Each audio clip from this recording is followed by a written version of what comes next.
Oh my gosh, what's going on, guys? DSA, yes. Catherine Ashley, first one here. Oh my gosh, what's going on? Just started late night show, right? Late night show. We're gonna have the late night show. Make sure the volume is all good and everything. And once again, I'm seeing everything is good. Yes, I see there. I got a strong lineup too. I got some stuff to talk about. I'm gonna start exactly in like 4 minutes, 3 minutes, guys. The late night show, right? Oh my gosh, on the East Coast it's pretty late, but we're gonna get it down. We're gonna have fun. Hopefully we'll have fun, right? I mean, I hope everybody have fun. If not, I got some stuff to talk about. The 13 Democrats. I got like 5 or 6 clips, and then I'm gonna start taking calls and stuff. I don't want anyone to miss anything. Let me see here. I gotta make sure I can see if everything loaded up right, the sound right. Yep, everything's good. Everything's coming on. Just want to make sure here. Yeah. Hopefully we can get a nice little group in here. It just got it. I know it's a little late on the East Coast. I know. It's a little late. But I got some stuff to talk about. Let me see. Is that a good picture I want to put down? This is what I talked about earlier this morning. This lady here said she identified as a problem. Damn. Just imagine if you're a police officer and you see that. I identify as a problem. Why would she say that? Why would she put that on her shirt? I mean, I guess, but when you go into the courthouse, she put that on in the courthouse when she walked in there as a family member was being judged. Oh yeah, she scruffled and fight and got into some stuff, but here we go again. That's the expression I get over and over again. These Democrats don't get it, and now the socialists are off the cliff. I got clip after clip. I got a good lineup, guys. I hope you come in and see what's going on. I see here, I think I made it public and everything. I'm gonna check again here real soon. I'm just gonna update it and take a look and see how it's going here. Yep, I got a couple in here. And once we get some more in here, of course. Guys, who am I again? This is ForRealWithMike. This is my expression when I see the Democratic Party over and over again. I go like this. In disgust. Over and over again. I see the nonsense going on. Oh my gosh, here. Another one here. Black fatigue. Is it real? Or is it a myth here, guys? It's a phase out there called black fatigue. The ability to break every law in the country and still remain a victim. Sick of black fatigue, sick of black violence, sick of black behavior, sick of black crime, sick of black racism. Let's get into it here. Let me see, I got some people coming in here. Who am I? This is ForRealWithMike, baby. Let's break it down real quick and real good. I got some clips and then I'll take some calls. I got some good clips. Woo! I'm telling you, it's going to be a night that you probably hope is a good one, I hope I don't set the tone setter here, but I want to be really good about this one here, guys. This is going to be really real. I got some nice clips. I said, you know what? I don't want to hold them. It's like ammunition in a tank. I got baby turtle fish in here. Okay, we're ready to get down then. Let's get started here. We got here, Mike, I can't wait to critique the Communist Manifesto. Woo! Okay, here we go. I got so much stuff to talk about, guys. It's going to get you. Let's have a conversation, Mike. I can explain that face you're making. Oh my gosh. Give me like 20 minutes to show these clips that I all got together. That's me right there. That's me half the time. God darn it, some more ignorant behavior. I tell you, don't look for me. I'm trying to solve the problem already every time. Ooh, I'm trying to figure out what's going on here. That's me going, damn, hard right. Oh, guys, Mike, I got a good question. I might call in. Okay, give me 20 minutes. Give me 20 minutes to set the tone. I got a lot of clips going on here with the Democrats here. I got some stuff going on here with the Democrats here. So I'm about to start it any second. It's about to go off in a minute and a second. I got some good clips, but that's me right now. Yeah, I did a story. I didn't actually make this into a long a long form video, but I talked about it earlier this morning. I should have cut it up, but I didn't here. Part of the culture? Is it part of the culture, this ignorant behavior? But this is a lady who went to the courthouse to hear that her family member didn't get bail requested. And she says, I identify as a problem. What do you do when they recognize they're a problem and yet they still want to act like a fool? What do you do? I mean, Mike, I'm going to get into it. I promise you guys. I'm going to get into it. This is something totally different. I wanted to touch on this because I didn't do it in long form. I didn't chop it up and cut it up. And though, as they say, you keep going throwing black people under the bus. I didn't do it. I just talk about it. I didn't put it out there. Let's get into the story. I mean, there's things I want to talk about right now. This is one of the things here. I'm going to set it off right here. It says, promise to America. This is what's going on, guys. I'm going to show you. You can see everything on the screen there. I'm going to go down just a tab a bit here. Let me see. I'm going down on the wrong one. I'm going to pause this one. And then I go here. Let me see. Promise to America. Let's see. Can I get it back again? Promise to America. Here it is. Promise to America. Let me see if I can start it over again here. As you can see everything here. Okay, that's good enough. Guys, promise to America here. It says 13 moderate Democrats are banding together against the Democratic Socialists, signing the Promise to America to back strong borders. Wait a minute, that sounds like Republicans. Capitalism. Wait a minute, that sounds like Republicans. And patriotism. Oh my gosh, that sounds like Republicans. That's right. We got 12 moderate Democrats are saying that. They want strong borders, capitalism, and patriotism. I can't make this stuff up. The Democratic Party have a struggle to decide who they are. Here we go, guys. Check this out. This is the clip that's about to be played right now. Check this out. You know, there's certain things that I believe in that are not being reflected in the current environment, especially with some of these races on Tuesday. And as we said in our pledge, you know, we're for capitalism, not socialism. We're for safety, not lawlessness. We're proud of America, not ashamed of America. And we need to be promoting those things. And, you know, the far left and the far right, you know, they're all very well organized. But those of us that don't support those far left or far right principles need to do a better job organizing and getting our message out.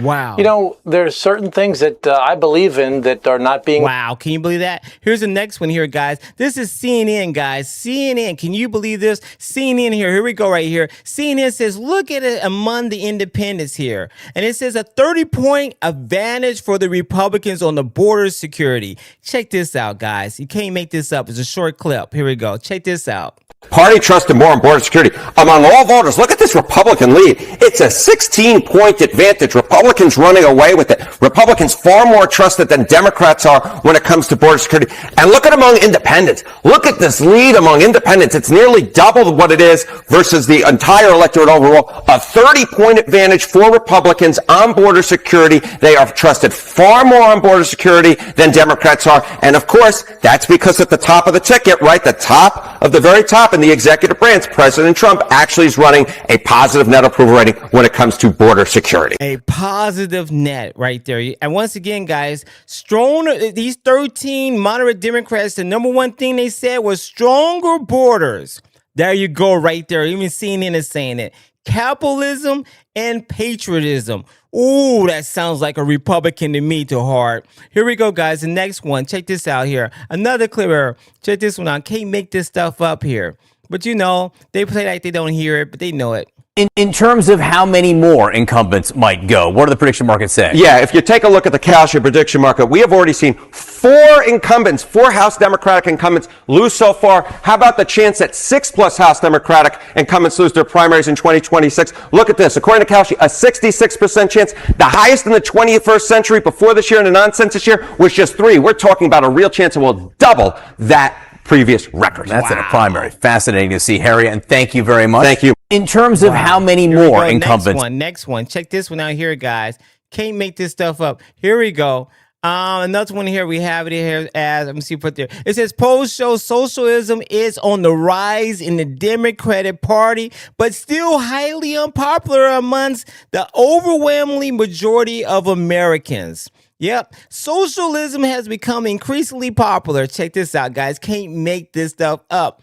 This is another clip here showing while President Trump is winning, while the Republican Party is winning and moving forward ahead of schedule here with the midterm elections right, we got here, right? November will be here right before you know it. That first weekend, that first Tuesday in November. Oh, we're going to know exactly what's going down. Chaos or law and order. But check it out. Here we go. Another one here about socialism. Because what is true in New York City in a Democratic primary ain't necessarily true nationwide with the general electorate. I mean, just take a look here. Net favorable rating of Democrat Socialists. If you look at Democrats nationwide, look at this. Democrat Socialists on the positive side of the ledger at plus 17 points. This includes Democratic-leaning independents. But look at all voters. A completely different world. 27 points underwater Democratic Socialists of America are in the net favorable rating. So what are we talking about? A 44-point difference here in the wrong direction when we come to Democratic Socialists of America, jumping from being pretty popular among Democrats to being not popular at all among all voters. What about just the word socialist or socialism? How's that doing? Yeah, okay. So, one of the trends that we have seen is among Democrats, socialism has become more popular over the last decade and a half. But what about the rest of the electorate? And this, I think, gives the game away right here. Okay, positive view of socialism. Among Democrats, look at this. Up considerably from where we were in 2010, 50% to now 66% now. Wow. That's a jump of 16 points in a decade and a half. But look at all others. The number is the same. It was 29% back in 2010. It's 30% now. Socialism has become increasingly popular among Democrats, but it is a much tougher sell in the rest of the electorate. It's a much tougher sell among independents. Wow, here goes the next one, guys. Check this one out. Can't make this stuff up. Check this one out. This is a little throwback here, but check it out here. Listen to this. Okay, how upset are they in Congress, right? So you see this 46% who are satisfied with the party, the majority who are dissatisfied with the party. Again, this 46% lower than they were satisfied with Biden as the nominee after the worst debate performance of all time. And you can just see it right here. I mean, Democrats' net approval of congressional Democrats. Look at this. In October 2025, right, during that shutdown, that first shutdown, plus 22 points on the net approval rating. So Democrats, okay, fairly satisfied with Democrats in Congress. Today, though, look at that. That is an over 30-point drop, a decline right into the ocean right there, minus 9 points. And I will note, it had never been negative. Democrats had always had a positive net approval rating of their own party in Congress, in every Congress before this one. But now what we're seeing is consistent numbers across the board where Democrats are underwater. Congressional Democrats are underwater with their own party. And that's why I think these primaries are going to be so interesting, because they're going to tell us, okay, which way do Democrats want their party to go? How upset are they? Are there signs of that this reflects we want you to be more left or more center or more right? Yeah, this is the big problem, which is Democrats aren't sure what direction they want their party to go. Democrats want their party to move left. 28%. Not move at all. 18%. Move center. 47%. This is a party divided where they're not actually giving a clear message of where they want their party to go. The one thing I will say is 61% of all voters want their party to move to the center. So if all of a sudden Democrats are actually going to move to the left, which is not what their party wants, that will actually upset the rest of the electorate. The only thing that really unites Democrats right now is they are very upset with Donald Trump. And I think the candidates who are able to actually capture that, that's the candidates who are going to advance the general election. Very interesting. Thank you, Harry. Here goes another one. Check this out. Can't make this up, guys. I want to make sure I catch up to all the CNN statistics. So when I start throwing them out here, I don't want them to say they don't understand it. I'm going to say, watch the beginning of this video and you'll see, and you can play catch up ball, but it's real, guys. There you go right there. One more time. This is a short clip. Check this out. 36 seconds. And I got one more after this one. Party trust and more on border security. Among all voters, look at this Republican lead. It's a 16-point advantage. Republicans running away with it. Republicans far more trusted than Democrats are when it comes to border security. And look at among independents. Look at this lead among independents. It's nearly double what it is versus the entire electorate overall. A 30-point advantage for Republicans on border security. They are trusted far more on border security than Democrats are. And of course, that's because at the top of the ticket, right, the top of the very top in the executive branch, President Trump actually is running a positive net approval rating when it comes to border security. Party trust and more on border security. Here. This guy here, it said it's all in. I have to show this. He's breaking it down. It's another guy that's breaking it down as well. I have to show this right here. This guy, name is David Sachs on Socialists taking over the Democratic Party. I can't make this up, guys. I said, oh my gosh, it put it on my feed for a reason. You must see this stuff. This is a must see here. A must see here, guys. I can't make this stuff up. So please take your time, absorb this, and get a good understanding about the Democratic Socialists of America. This is real. It's happening right now. I want you to be aware of that, how much is happening, guys. So take a look at this. Here we go. Check it out. Oh my gosh. Here we go. I mean, I think the choices of the future are going to be communism, or if you want to call it socialism in the Democrat Party, or nationalism in the Republican Party. I mean, that is where we're headed. Those are the two populist directions. But let's look at what these DSA candidates stand for. So let's look at what their platform is. They actually say they want to abolish the Senate. They want to abolish the carceral state. That means basically police forces and prisons. They want to abolish ICE and grant amnesty for all. They do not support any deportations whatsoever. They want to replace the president and Supreme Court with an executive and judiciary that is chosen by and subordinate to Congress, which basically now I guess this means this House. And with respect to House elections, they want to abolish the Electoral College. They want to replace the two-party system with a multi-party democracy, and they want to expand the House of Representatives, implement proportionate representation, and ranked choice voting in all elections. So this would be a total makeover of our constitutional system. They want a free Palestine. They want public ownership of major corporations. They want to defund the Department of War. This is a very radical organization. And you would laugh at a lot of these types of proposals, but you can't really laugh at it anymore because these guys are taking over the Democratic Party. And you can see the Democratic establishment is in complete panic right now because they have lost control of the party to Zoran Mamdani and his allies. So, Jason, like you said, I mean, let's take this one race here. Watch this. New York 13. You've got this ally of Hakeem Jeffries, longtime incumbent congressman, Espaillat, I guess is his name. He is the chair of the Congressional Hispanic Caucus, and he was defeated by an unemployed 32-year-old PhD candidate. She's never had a job. She's been in college for 10 years, I guess, writing this PhD thesis. And I think even by DSA standards, she might be kind of a lunatic. So she has declared that she wants to end Western civilization. She wants to eradicate Western civilization. Wait a second, what? We're soaking in it. Yeah, she actually said she used the American flag as a napkin to clean her hands. Oh. She attended a rally one day after October 7th celebrating the slaughter of Israeli civilians. I mean, she's very pro-Palestine, but even to the point of celebrating Israeli civilian deaths. She calls white women ugly colonizers. She's called for the complete defunding of the police and abolishing all prisons and borders. Doesn't want a single deportation. Not a single. Hates the police. Openly calls them pigs, or has on social media before. Calls U.S. service members war criminals and says the U.S. is a disgrace of a country. She's written favorably about communism and seizing the means of production, and on and on and on. So this is basically the new Democratic Party. It's going to be, even if the Democrats do take the House in November and Hakeem Jeffries becomes Speaker, this is going to prove to be a huge headache for him, managing all these new DSA members, because they do not actually see the traditional establishment wing of the Democratic Party as an ally. They see it as an obstacle. This is the DSA co-chair Josh Block said we're using the Democratic Party as a ballot access vehicle. Oh my God. Not because we share its goals. We build our own organization, get elected under the Democratic label, caucus with Democrats when it's useful, and push our own agenda from the inside. We see the Democratic establishment as an obstacle, not a home. So the DSA is coming from the Democratic Party. It controls the base now. It's where all the energy is. I think this takeover will continue. I think the DSA will gradually take over more and more of the Democratic Party.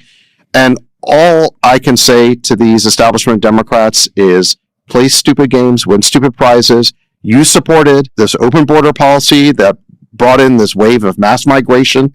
That is a huge part of the base of this new DSA wing. Mamdani would not have won the mayoral election in New York if it had just been native-born New Yorkers voting. It was the mass migrant vote in New York that swung it to Mamdani. It's not exclusively the DSA base. It's the migrants plus these overeducated white progressives who, I say overeducated because they're more downwardly mobile. They end up going to work in academia or NGOs, that kind of thing. Yep. They're hard left-wing. They're kind of the vanguard. And it's this combination of these, recent college graduates who are kind of the organizers and this migrant movement who are really taking over the Democratic Party. But again, this all goes back to Democratic Party policies. They may not have intended for this to happen. They may not have intended for them to lose control, but it was their open border policy. It was also the fact that they have cracked the melting pot and the policy we had for many years in America of assimilating migrants, right? Immigrants. Yep. That all got cracked by multiculturalism and wokeism. We don't really do that anymore. So now you've got these candidates like Chevalier openly declaring they're not just anti-American, they're post-American. They don't have any respect for the American system, our constitutional order, our free enterprise system. He goes on a little bit more here. This is the last one. Oh, I got two more. This is the last one right here. It's pretty short. It's 31 seconds. Of course, Fetterman's going to chime in on it and pretty much say what's going on as much here. Check this out, guys. Can't make this stuff up. Here we go. But there's people like Chevalier that she just got elected. She wants to abolish ICE, police, the border, and prisons. All these outrageous kinds of things. Now, that's not even unserious. Like, how can people just ignore these kinds of things? And now they want to send someone here to Congress that wants to abolish prisons and now would wipe her mouth on the American flag. But there's people like Chevalier that. That's crazy. That's crazy. Here we go. One more. I got Cory Booker here. Cory Booker, Democratic, calls for Democrats to embrace socialism. He wants this to embrace socialism. All the things that this DSA is trying to get rid of. Oh my gosh. And we got some extreme ones in the DSA that want even more chaos going on here. So now I say the word chaos, damn it. I'm mentioning it. Darn it. I'm mentioning it in a nice way. They want chaos and have it. And their donors want this to happen for a reason. What is the reason? I have no idea. It's to push people more to the independent and more people to the Republican Party, or they just want this habit to really succeed. I really don't know. But we're going to find out real soon. Check this out. We see people in our country that have the courage to stand up. We should applaud that and celebrate that. A lot of people right now are trying to paint the Democratic Party and insinuate division and differences before us. I'm one of these people that believes very clearly. If everybody in your coalition agrees with you on everything, then your coalition isn't big enough. You see, we as Democrats think diversity is a strength, not a weakness. All right. We are folks that think diversity is one of those things that brings together a chorus of conviction and ideas that help to make us strong. Oh, okay, we'll see. We see people in our country that have the. Okay, here we go. It's Cory Booker. And then the last one, this is the last one here, guys. I want you to see the bottom of this, the top is, well, you can't see the top. It says Chinatown. This is in New York. Chinatown landlord blasts Zamani's free rent freeze. He has a rent freeze in Chinatown. The mayor campaigns on a free rent freeze, and he has appointed 75% of the board. So he appointed the board. He appointed the board. He's a 34-year-old man who has done nothing much but campaign and run organizations, right? Never decided to run a city. Now he's running a city, and he's decided to appoint 75% of the people here to make all the decisions on this. And now they want to freeze rent in Chinatown. Yep, here we go. Take a listen to this here. Can't make this up.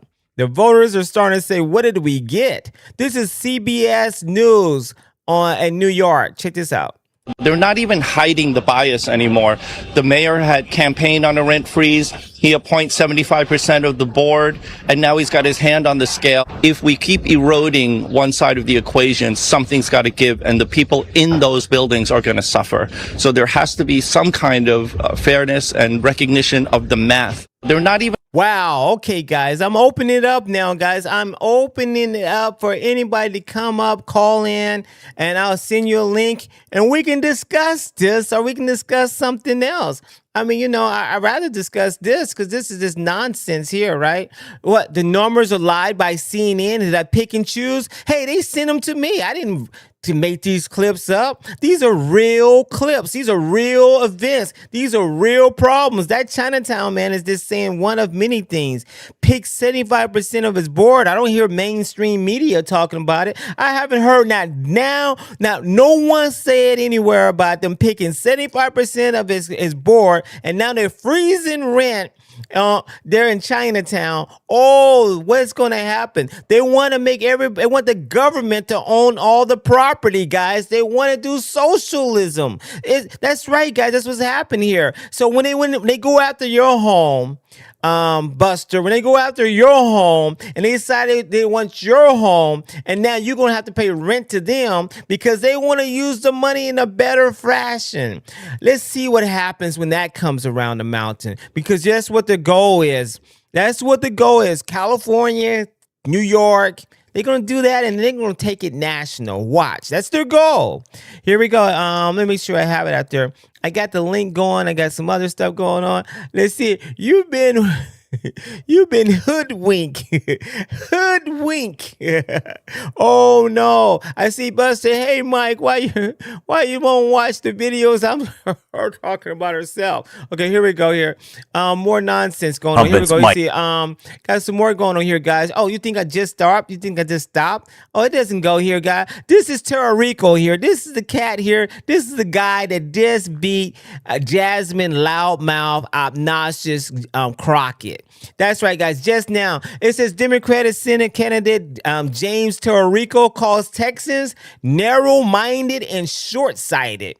Woo! Narrow-minded and short-sighted for not believing in his far-right woke ideologies. Wow, wow, wow. I guess he doesn't realize that, ooh, that's not going to work too well with white Texans, and not even black Texans. You might get a few of those wild 29 and below, but you're not going to get too many of them. I'm telling you, it's a lot of churches down there in the South. Here we go. Let's take a look at that. Short, narrow-minded, and short-sighted. Here we go. Let's take a listen to this. But the current political landscape is too small for Texas. The politics of this state is narrow-minded and short-sighted. Wow, we'll see about that. We'll see about that in November here. Oh, we got another one here, guys. Can't make this up. This right here is Texas Democrat Lieutenant Governor candidate Nikki Goodwin vows a close down. That's what she wants. Detention centers holding criminal illegals. She wants a close down. That's what she wants. She wants a hold down, close down. Oh my gosh, if elected, that's what she wants. Take a look at this. Check this out. When I am Lieutenant Governor, we will close down detention centers.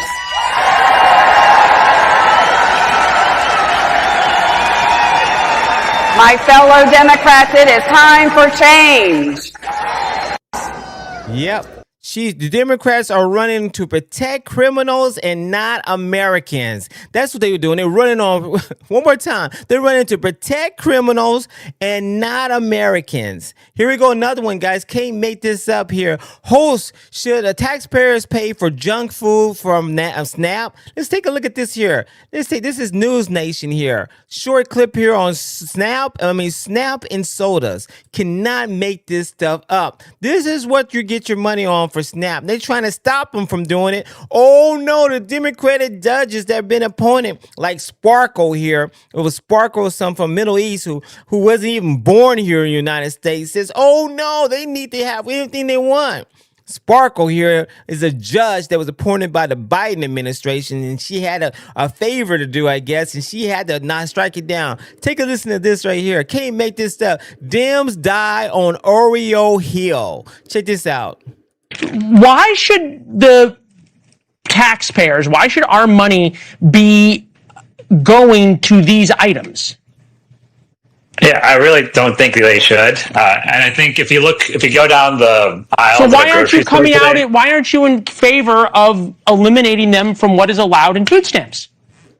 Why? Oh, I mean, I guess you have the wrong Democrat here. I am in favor of trying to get rid of some of that stuff. I would say that the reason why... So you're supporting President Trump's provision here? Yeah, the problem with it, though, is that you're trying to also allow for choices. I think you have to find the right balance between that, but certainly... So Oreo should be a choice? Ooh, I got a phone call. Oh my gosh, I'm so glad I got a phone call here. Let's see, I got Buster Starfish. Call from Buster Starfish. What's going on, Buster? Buster. It's all about Buster. Hey, Buster, I send you a link, okay, man? I send you a link, okay? Yeah, sounds good. Okay, bye. Okay, I got Buster coming on, guys. Anybody else want to come on? I got Buster. All about Buster. If we go here, see, can I find it real fast, guys? I have a copy and paste here. Hit the like button, guys. Hit the hearts. Any hearts in the building? Hit the hearts here. Let's see what we got going on here. Make sure I hit that here. Oh, I almost put it in the chat. I actually almost put the link in the chat.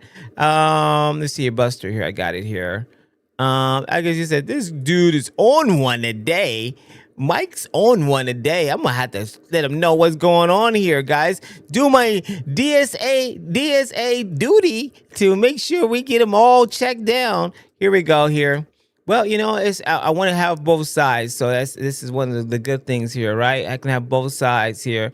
I sent Buster the link here. If anybody else want the link, just let me know, and I will send you one. Here we go, guys. All right, wait, Buster shows up. I'm going to keep it going, guys, because it doesn't stop here. We got an AOC sighting, guys. AOC responds to the Democratic Party concerns about the left wing.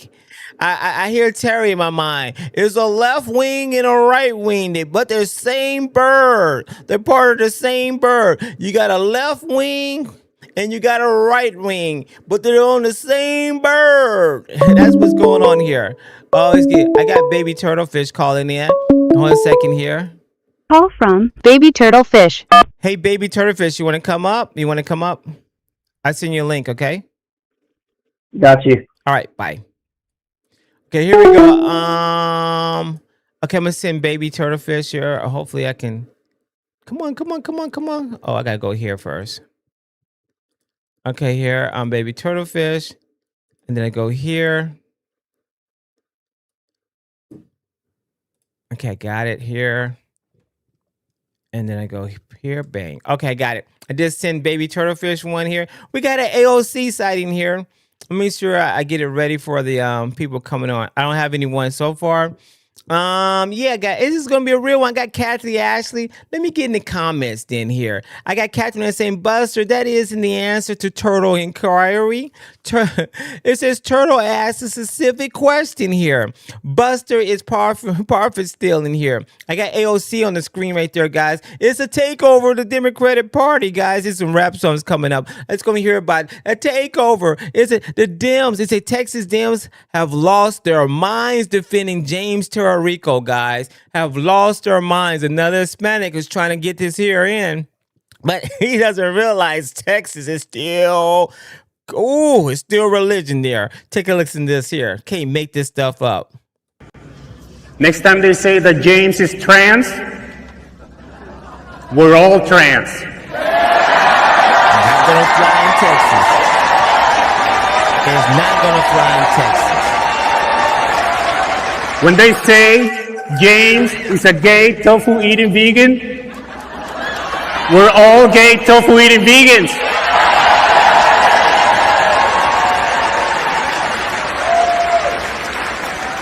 And when they say James is going to hell,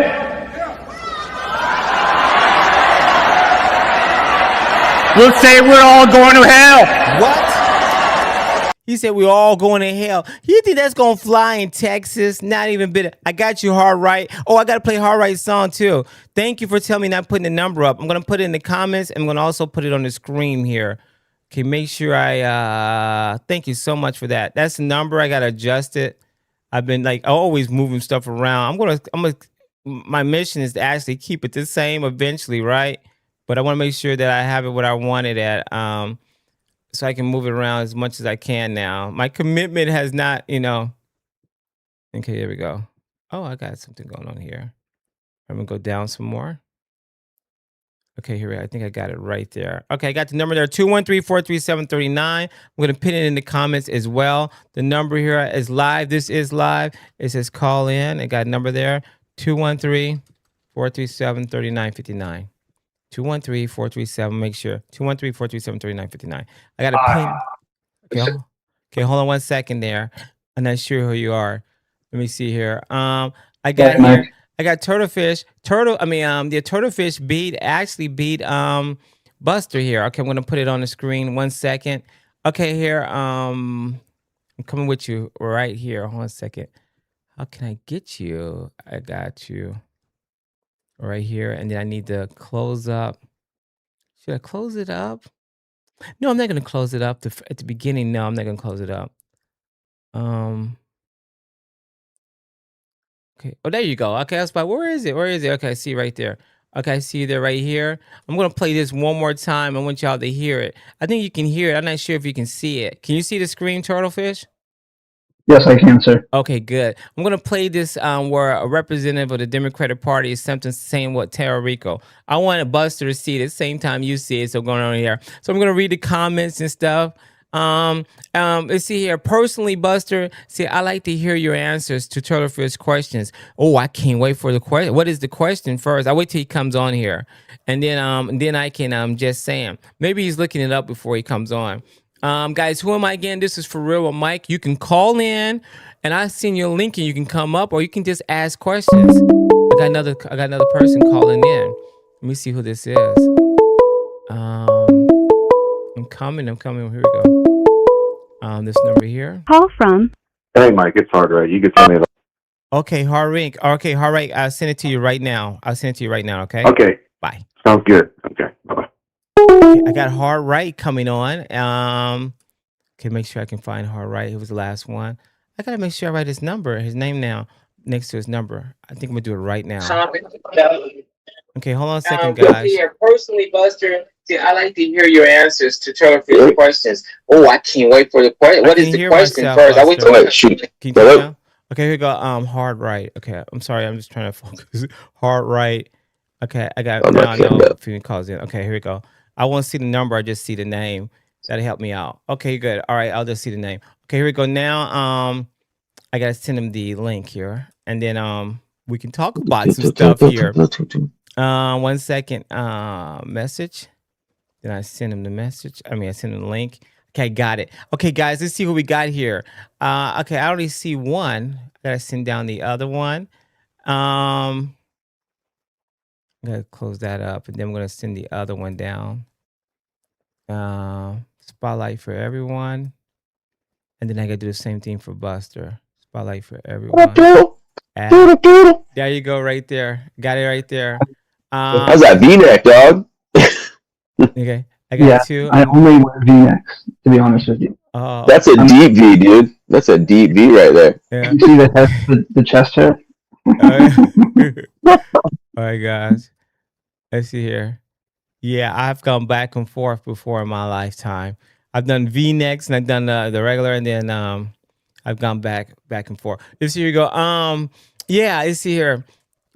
What was I talking about? Yeah, I'm gonna wait for hard right. I don't want him to interrupt here. But this is actually a Democrat here saying some outlandish. This is Texas, guys. I haven't lived in Texas for 35 years, but it's not that liberal. It's still not that liberal. I have a strong feeling that it's not that liberal that fast. But Dallas and Austin are. Huh? Oh, Dallas and Austin are pretty liberal. Oh, okay. So yeah, I don't know. Yeah, I don't think they are. But it says, how are the billionaires receiving welfare? How does that make sense? Okay, I know Turtlefish has a question that Catherine Ashley wants to hear. Hard Right is coming on. I'm waiting on Hard Right, and then once Hard Right comes on, then I'm going to definitely going to do it here. Okay, while that's happening, let me see here. What did I do here? I don't. Welfare I'm talking about is government subsidies, by the way, Caitlin Ashley, actually. Oh, it's a chat inside here. I didn't realize it was a chat inside of Inside of Zoom. Yeah, it's a chat inside of Zoom here. I'm accidentally trying to click things, and I said, oh my God, it's a chat inside Zoom. Okay, but I can see this stuff. It's the font so small. Okay, I guess I continue on then, and then I'll let Hard Right join in. We got here. What we got here? I'll just do this here. Remove participant, hold participant. Oh, okay, now I see it. Oh, you're right. I can do all kinds of things now. I just hit a thing that says unmute themselves. I can make it where they can't unmute themselves. Yeah, that's what Myra was talking about too. Oh my gosh, it came with this whole thing. Oh, that's crazy. Yeah, that's what you needed this whole time, Mike. I can actually make it where they cannot unmute themselves. It says they have to request hosts to start AI. Okay, what it says here. I can unmute themselves. It has a mark here, yes or no. Rename themselves. I can stop them from renaming themselves, all stuff like that. You said you want me to stop from unmuting themselves? So I'm clicking on that right now. So now no one can unmute themselves if I mute everyone. Okay, so that's the first time I've ever done it. And then you can select who you unmute yourself too. Huh? You can select who unmutes, or do we still have to unmute ourselves after you mute us? Yeah, I'm gonna do it right now. I'm gonna do it right in a second here. What was I hear people outside. Okay, this one. I love the flag in the back. Yeah, man, that's my new flag. I got one of those allegiance brand flags. Pretty good. See, that's what I think sometimes. I think Buster is just he's just a Republican here. I think Buster's just a Republican. I see those shirts. Patriot crew, dude. Patriot crew. I like it. Yeah, mine's up. I think Buster's undercover sometimes. I was like, you know what? I think he's actually like, yeah, I think he just stirs the pot up. Here we go. Here, I'm an undercover brother. Okay, I'm gonna mute everyone, then I'm gonna see how it works first, because I don't want to do it the first time and not know how it works. It's like shooting a gun. You want to shoot it before you actually have to use it, right? Here we go. Let's see. Hold on a second here. It says mute all. I'm gonna mute all. Okay, try to unmute yourselves. Try to unmute yourselves. Can you unmute yourselves? No one can unmute themselves. Okay, then I'm gonna try to mute and I'll unmute you all. Uh-oh. It says unmute. Okay, now it gives us the prompt to say stay muted or unmute once you do that. Oh, I see. Okay, so unmute. Okay, all right. So I clicked on it and then it tells you, okay, all right. So that's how it works then. Okay, it gives you the prompt to unmute yourself. So you can unmute yourself now, Hard Right. Okay, so I'm going to show a video. Can you see my screen that I'm about to show this video? Video. I have a computer up as well, so I can see I got on a this. computer. I can boot you up. Okay, good. I want you to see this. This right here is very important here. And then we can talk about that for a minute. And then the next thing, I guess Catherine Ashley wants us to talk about what's going on. Oh, Dixon said that is liberal also in Houston. Oh, Houston has a large population there. So Houston has a very large population if it's liberal. I have no idea. Okay, here we go. I was closer to Dallas. And still, I don't know. I haven't been there in 35. I haven't lived there in 35 years. So, but I can just imagine how it was when I was in high school. Okay, here we go. Okay, I'm going to play the clip now and then check this out. This is very interesting. Very interesting. Check this out. Please listen to this. Next time they say that James is trans, we're all trans.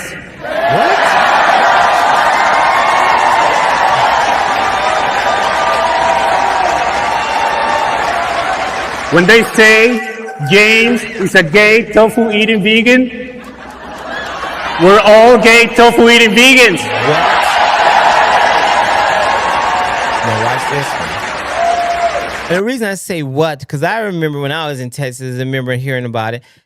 Texas is one of those red meat eating states. You know what I'm talking about? It's like cattle everywhere and stuff. That doesn't jive in my head very well. Okay, here goes the next one. Listen to this one. And when they say James is going to hell,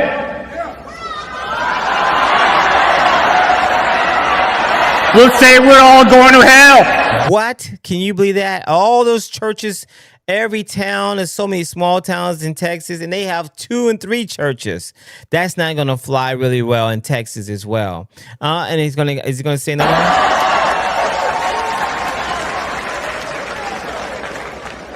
But joke's on them. The joke is on them. Can you believe Next time they say. So what do you have to say about that? I go around the horn. Who wants to go first on that? Anybody want to say something about that? I'll start. Okay. I'll start with mine. All right, go ahead. All right. All right. So, I wanted to. It kind of fits into what's going on right now. I probably need to revise my question for you a little bit, but I mean, one thing I see is with the vote blue. Okay, this is for me and you, Mike. This is for me, Lester. This is a big boy conversation. I'm just, all right, I'll bow out. No, I'm just playing it.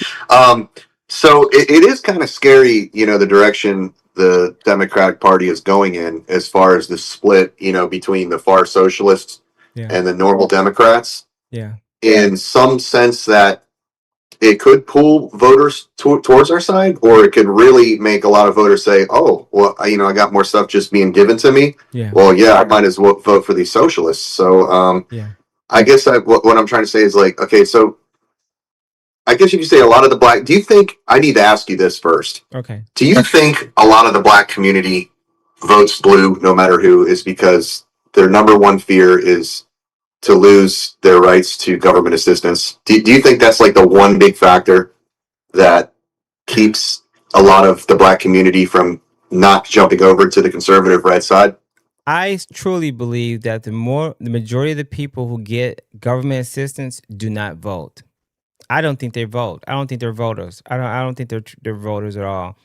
Maybe when they get in their 30s or 40s, if they're still getting government assistance, they may be voting. But at 18, 19, 20, 24, 25, they're not voting. They are not voting. They're not voting at all. Unless they can figure out a way how to use their name and pretend they're voting, but they're not voting.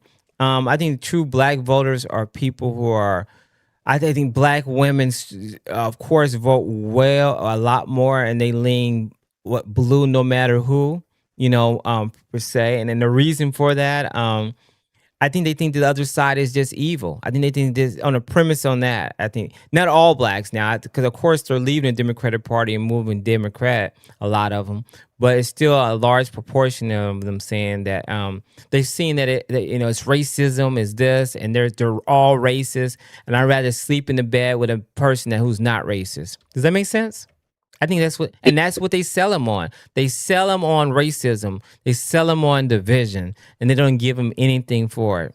No reward at all. They just move them over with the division and say, we're going to take care of you. We're going to pet you. We're going to take care. And then after that, once they say that, they vote, and then they get a couple of them in office. They help a couple of them and say, see, we got some black people here for you. They're not doing anything. They still have the welfare assistance. They still want more, and they can't get any.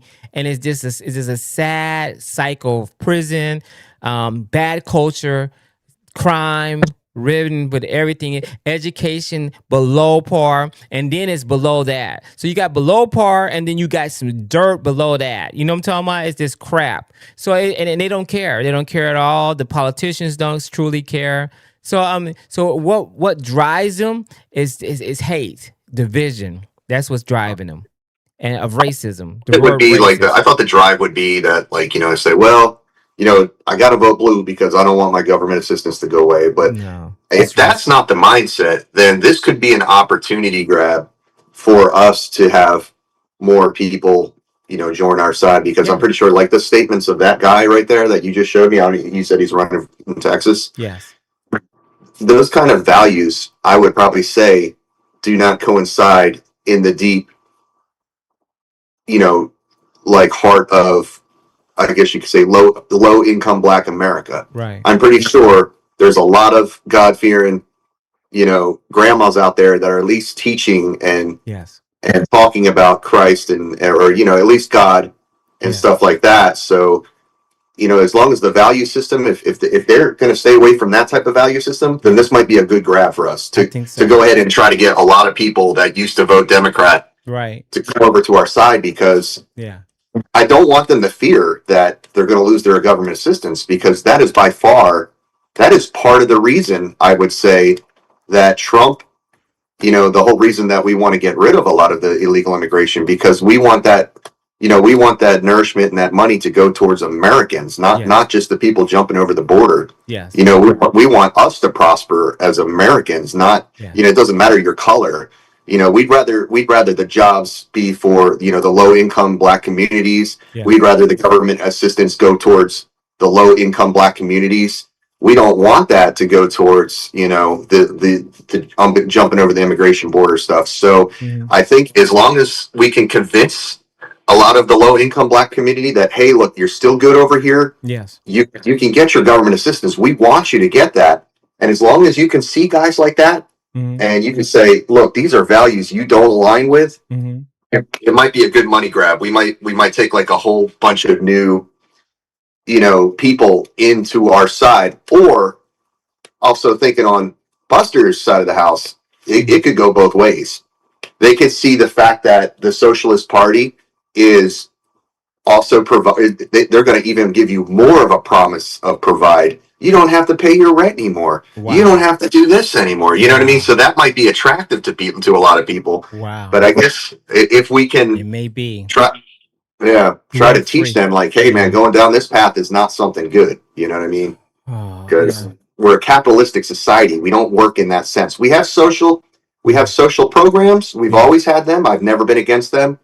But our society is built on the grand dollar. Money rules at the end of the day. And if you taken away that need and want to want to make money, you're just going to make a whole lazy society. I mean, that's one of the bad things of socialism that we've seen in the past. I would say the only person that probably had patriotic pride for their country and were socialists would probably be the USSR before the collapse. I guess, if you can somehow convince people to hold a national patriotic view of their country, but then give them also a stipend for the rest of their life, they probably almost did it right. But unfortunately, even they couldn't do that right, after the fall of the Berlin Wall. Yes. So I'm going crazy in my mind right now. I just wanted to ask you, what is it that attracts the low income Black voter to keep voting Democrat? I don't think they vote. Yeah, I don't think they vote. And I think it's still based on, it's definitely getting their assistance if they do vote. It's definitely on getting their assistance, and it's definitely on racism. I think racism play and that's why they do it. They do it all the time. I think they play racism up. They play it up with Trump being racist. They're playing it up with when taking a knee and having that African cloth around around themselves. They play it up. They play it up constantly to get votes. It's about votes. It's about votes. It's not really by sincerely helping. I don't think so. Hey, Mike, you remember when we grew up and we listened to the radio, and then we go from TLC to Red Hot Chili Peppers? Yeah. Back to Wu-Tang Clan, yeah, and then back to Pearl Jam, yeah. And not once were we thinking about race. We were just thinking about, hey, this is good music. Let's just have a good time. Yeah, I'm telling you, like this whole race has been perpetuated by the Democratic Party in the last. Hey, Mike, I think Turtlefish is muted. I think he can't unmute. Okay, hold on a second. All right, I try to unmute Turtle. Thank you for saying that. Yeah, you're 100% right. Yeah, I was just listening to some songs with the Bee Gees, and I was like, oh my gosh. Okay, I tried again. And and I was thinking of how good they were. That whole tone, that whole music there. There's a couple of the Hall and Oates are very good. Yeah, you're totally right. You're 100% right. Good music on both sides. Yeah, it's like we weren't not once thinking about race. We were like, oh, this is a new pop artist. They're making some good stuff. It's good on the radio. But I think it was like, I want to make the 90s great again. That's what I want to do. Man. All the music that me and you grew up with, it seems like things have perpetuated such down a far hill from where we were. It's like we were on a good path back in the 90s. Yeah. And then the Democrats found a way to use racism as a sell point to get people to come to their side. And it's just, it's farce. It's all farce, I don't think it's going to get any better. Well, we'll see. We'll see. I just think this division here, and the 13 saying that 13 Democrats are saying they want to praise America, and they're saying about the border. They're talking about capitalism. They're talking about all these different things. You're totally right. This is a grab for us. This is a big grab for the Republican Party that they have to take advantage of. They must take advantage. Hopefully. Yes. Hopefully, or Buster's going to rein them in. We'll have to see what Buster's going to say. Oh my gosh, Buster, what would you like to say, Buster, while you're researching your I think Turtle wanted to say something first. You can go. Oh, okay. Buster's still researching. Okay, go ahead. It's the fault of the education system itself, Mike. So it's your fault for for prioritizing slavery in school instead of Wilberforce, the person who actually, used Christianity or uses Christianic values to find the means to abolish slavery in the first place. Yes. And the fact that we don't prioritize the good things that our country has done and whatnot, I think that forces people to the leftist sides of things, and that profit is evil or that it's theft and all of these other crazy communist ideas. Yes. Definitely. 100%. Anything else? That's it. Oh, I just think the liberals control the education system, and that's one of the pillars. Oh, yeah. The media also. Yeah, the media, movies, exactly. Hollywood. Hollywood is definitely liberal, I noticed that when I was in my 20s, but I didn't think, how bad it was. But yeah, it's control a lot. What's on the television screen right now is manipulating people more than ever. You're totally right on that. In the education, you're telling universities and stuff, you're totally right. I think it's been they know what's on the screen. I think you have different types of Jewish leadership going on. You got some that's pushing this stuff. They're making money off this stuff. And then you have another one that's more conservative on that too. And that it's a weird dynamic that I see that's going on. Hollywood is full of a lot of Jewish people as well. And they have a lot of stuff going on that seems like it doesn't go right with the Bible or even by the Quran, not the Quran, the Torah. And that just seems odd to me. It seems very odd when you start thinking about it. But everyone has problems. All nationalities have problems in ethnic groups. Buster, you still taking notes? What's on your mind? Nothing, man. I'm just doing a little research over here. But yeah, I just want to make it very clear that the DSA, the Democratic Socialists of America, it's not communism and it's not socialism. It is a difference, and there is pillars of, I guess, socialism that have kind of been, I guess you could say, thought about in the way that they're approaching their government policy.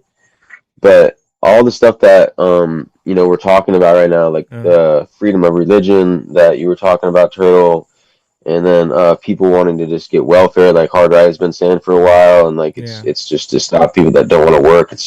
I just don't see how we don't understand that the only thing that the Democratic Socialist Party is trying to push is really expand the rights for the people in the working class to have more ownership over some of these giant corporations. Like, I just put it in the chat, but in the airline business in particular, you have people that have been, I guess, getting government subsidies for years now. I mean, I just put it in there, but it's like just in the last few years, they've gotten $6.9 billion in subsidies alone. And that money goes directly to these people that sit at the top of their corporation, the CEOs, and all those board members and stuff, and it doesn't go down to the people that work there. And they still, the thing that would happen is if you had control over something like that, like, I know everybody's afraid of big government and everything, but that's a very valid fear. I'll say that, and I agree to that 100%. But this is why we can't elect people into these offices that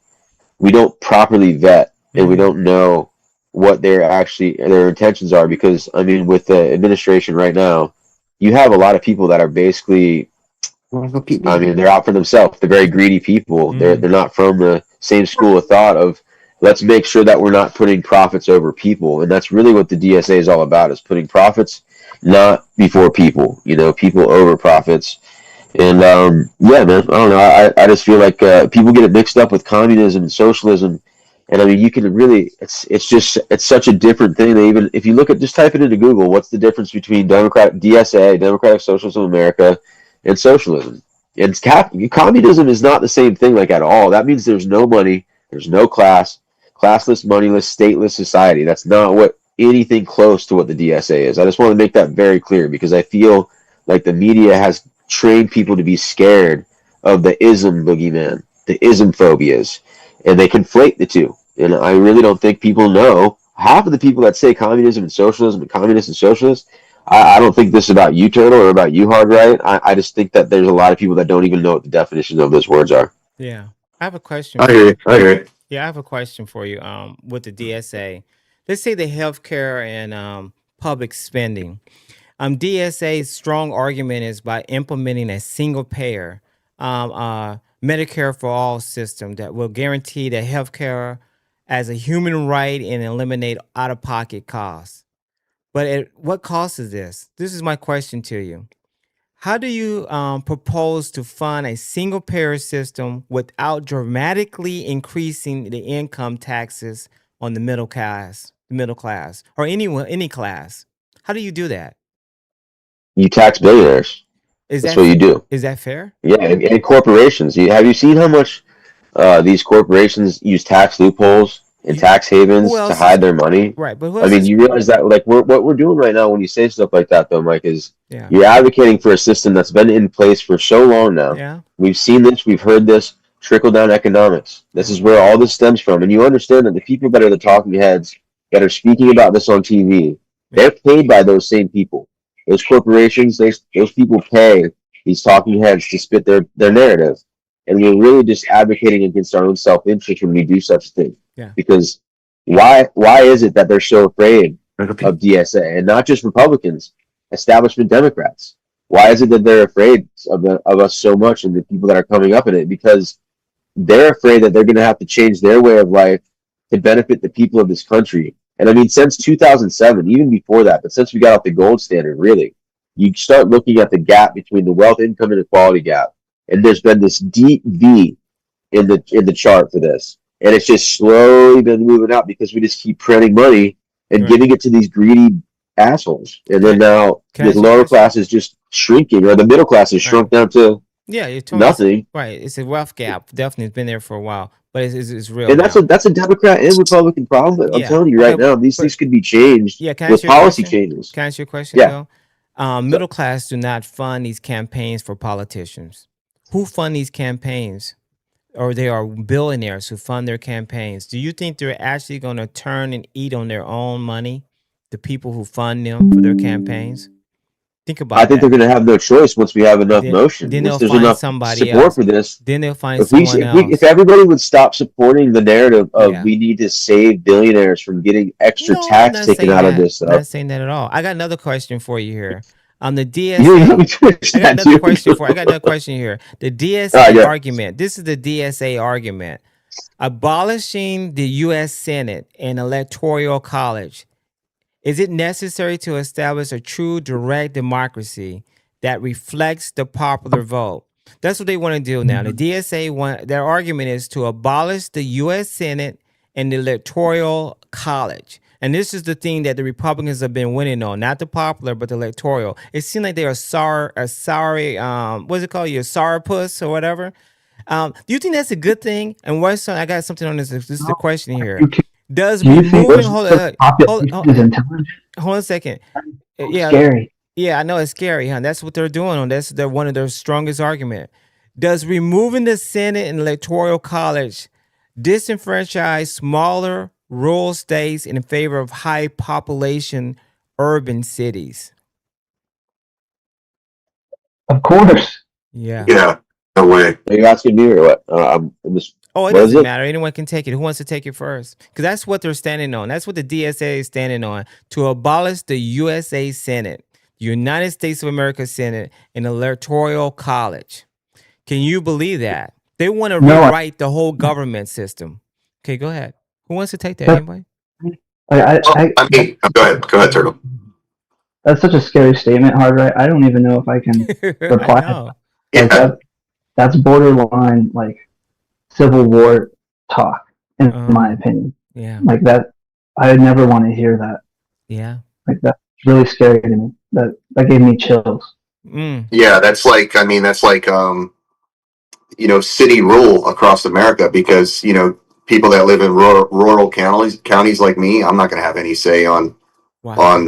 And then sometimes they have to see though that the Electoral College works out sometimes in the Democratic favor. So like I said, if I was younger, I mean, I would have probably, if I was old enough, now that I learned about Bill Clinton now, I would have probably voted for Bill Clinton. But I mean, I was a little kid riding a bike in the neighborhood. So, but he embodied probably what America was looking for at the time. He embodied a lot of capitalism. And so that worked out in his favor, right? Because what happened was, instead of just cities voting for him, he had a lot of people in rural counties voting for him. So sometimes it can sway both ways, Yeah. But yeah, that would just be like the movie The Mockingbird, right? That would just be like District 9, city rule type stuff. And like you said, Turtle, that would probably engage into like a lot of civil unrest. Yeah. Wow. As far as the Senate stuff though, I don't know. I mean, sometimes I wonder why we appoint people to go up to Congress. What are they doing for us? But I don't know how to answer that one. Yeah. I got you there, Buster. What do you want to say about that one there? Yeah, I mean, I think the whole thing goes to like the one of the biggest problems that I've had with our election system forever has been the Electoral College. And I know that the DSA is basically, what's that? Also, the U.S. Senate. I know. I'm getting to that. I'm sorry. They're abolishing. They want to restructure the government and to be more representative of the people in this country. And this is something that we all need to understand, that we're in a situation right now where it has not gotten better. The debt keeps blowing up and blowing up, and it's because greedy people in power have continued to line their pockets and put profits over people. So the radical shift towards restructuring public institutions, it's more about having social justice, man, and justice for all people, and not two tiers of justice. Like also the Supreme Court is something that they want to restructure, and also rank and file voting. What about that ranked choice voting is something. What about that U.S. Senate? You haven't mentioned the U.S. Senate yet. They play a major role as well, right? With making laws. Yeah, they do. No, I don't. And this is the thing. You're like, everybody's acting like this is just going to come in and all of a sudden every seat's going to be Democratic Socialist or something. Like the whole balance of power is like people can have different ideals. Like there's libertarians, there's Republicans, there's MAGA, there's leftists, there's liberals, and now there's DSA. But there's a difference between like a standard liberal and like and the progressives, like by the traditional sense. Right. I mean, some people consider Gavin Newsom to be progressive, but like he's still the elite class, and I think that's what the whole power of DSA is. The ability to organize. That's really what the DSA has in their pocket so now. getting rid of the Senate, that's very difficult for them to take over because of the they won't be able to do that. I've heard people talk about it. They have a really long list of agendas that they'd like to get to, but they're also very realistic about what they can do. I got another one for you: the criminal justice and police defunding. Okay, I'm sorry. You had something on that? Absolutely. I don't feel like a government should have, when a government centrally plans like large parts of the economy, it has to make decisions about like who gets resources, jobs, opportunities. Yes, and it's scary. I think as plans expand, like governments often need more coercive power to enforce those kinds of decisions. You know what I mean? And over time, I feel like this concentration of power will eventually lead to societies going down like almost like a road to like, I don't know a better word for it, but like servitude. Yeah. And I think that's big brotherism. Yeah. I don't like that part. Yeah. You guys realize that's happening right now, though, under the administration. It's gonna be even more. I agree with you, and I'm a super conservative, and that's probably why I probably don't like why I'm an extremist in some people's eyes. Yeah. Yeah. Look at the flock cameras. Look at the stuff going on with Palantir. I've been seeing, dude, they have Palantir drones flying over my neighborhood in a grid.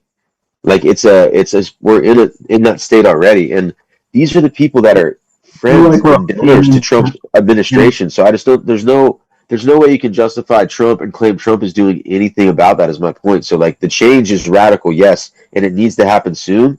Because I've heard people talking from the AI world that if we don't do something by 2027, which we might already be screwed for this, but we're really going towards a world that AI and those flock cameras, dude, they're actually having listening devices at every one of them. People buy these things, they don't even know what they are. The guy that owns the company said people purchasing these products don't even realize what kind of camera or flock camera they have. Wow. So they have all these different things, and they have AI distress detection. So like if somebody's like yelling or loud, or maybe if somebody's in trouble, so they sell it to us as safety, right? Wow. But this is how they do it. They get us in this mode of look out, you got to be scared of everything. And now if you look up what a flock camera is in your area and see how many you have around you, like Turtle, if you're in Denver right now, look up that flock camera thing and see how many of those surround you. You can go nowhere in Denver and not be seen.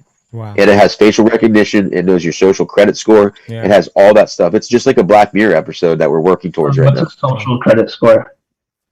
Like, I mean, like your basically credit score. You know what? It's like your credit score, but it's also like your rap sheet, all that sort of stuff. Yeah, it's just your history. Your paying bill. Yeah, past prior stuff with law enforcement, like where you live. But dude, it'll even pull up, like they have it pulling up to people's social media. That's why I say social credit score. It can go directly to your social media and see who you are, what you've posted, what's public, even what's private, I'm sure too. But they lie about all that stuff is my point. Right. And now all Ring cameras are on that same server, that same cloud. I want to stay on topic and stay with this a little bit longer here.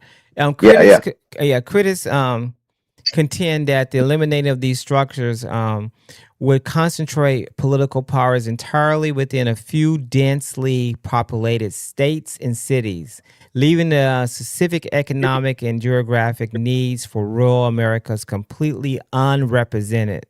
That's the fear of that, if that happens with the U.S. Senate.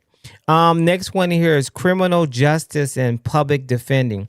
The DSA argument is defunding law enforcement and reinvesting those resources into community service, social services is the best path to long-term public safety. So they want to defund the law enforcement, the police officers who defend our streets and go on that call when someone's having a domestic problem. They're going to replace them with social service workers. That's the best path there. Instead of having a man with a gun, you have a person there to work the mind and to negotiate with them. I don't know what they plan on doing this. But anyway, my question here is this: how do communities maintain immediate public safety and deter violent criminals? Crime. This will happen while police budgets and staffing are effectively, actively reduced. How does that happen? Who wants to take that? Who would want to be a social service worker showing up to a guy's house like mine? I know. It's crazy. It's a gun in every blade, right? That's what China said. You can't hard or some country. Behind every blade of grass, right? Japan said that, right? Yeah. So who would want to go there and you're a social worker with a clipboard, knocking on the door?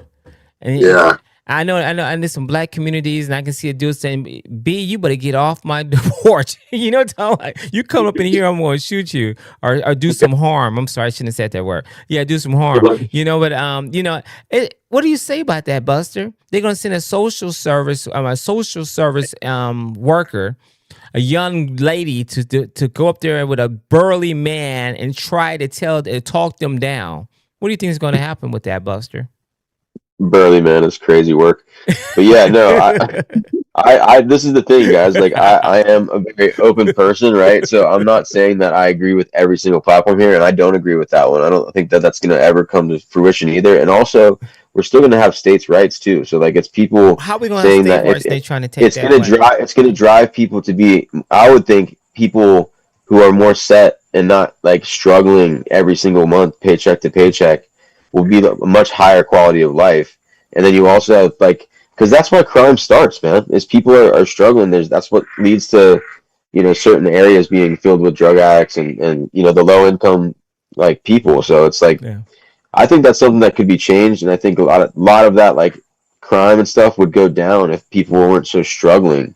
And this is what I come back to with it. It's on us to vet these types of people because there's wolves in sheep's clothing, and that exists right now. Yes. Look at Trump for a prime example. He sold a bill of goods about what he was going to do, and he did everything the exact opposite. Well, the majority they can of do the people same still- thing. People like Newsom could be doing the same thing. He tries to play the progressive card. Oh, I'm a cool hip guy, but dude, he gets in there and then he just gives money to billionaires again and just lines his pockets. So, and now that it's been done and Trump's done it, there's a precedent for it. These people can be able to get away with it, you know. And I don't think that that's proper. I think we should really have engagement with our politicians so we know who they are. Like we've let these people sit on the throne for too long and just be comfortable there, you know, like 30 years in the 50 years in the House and the Senate. Like I just think that this whole thing with DSA is it's a new ideal, and I feel like there is going to be things that have to be changed and worked out.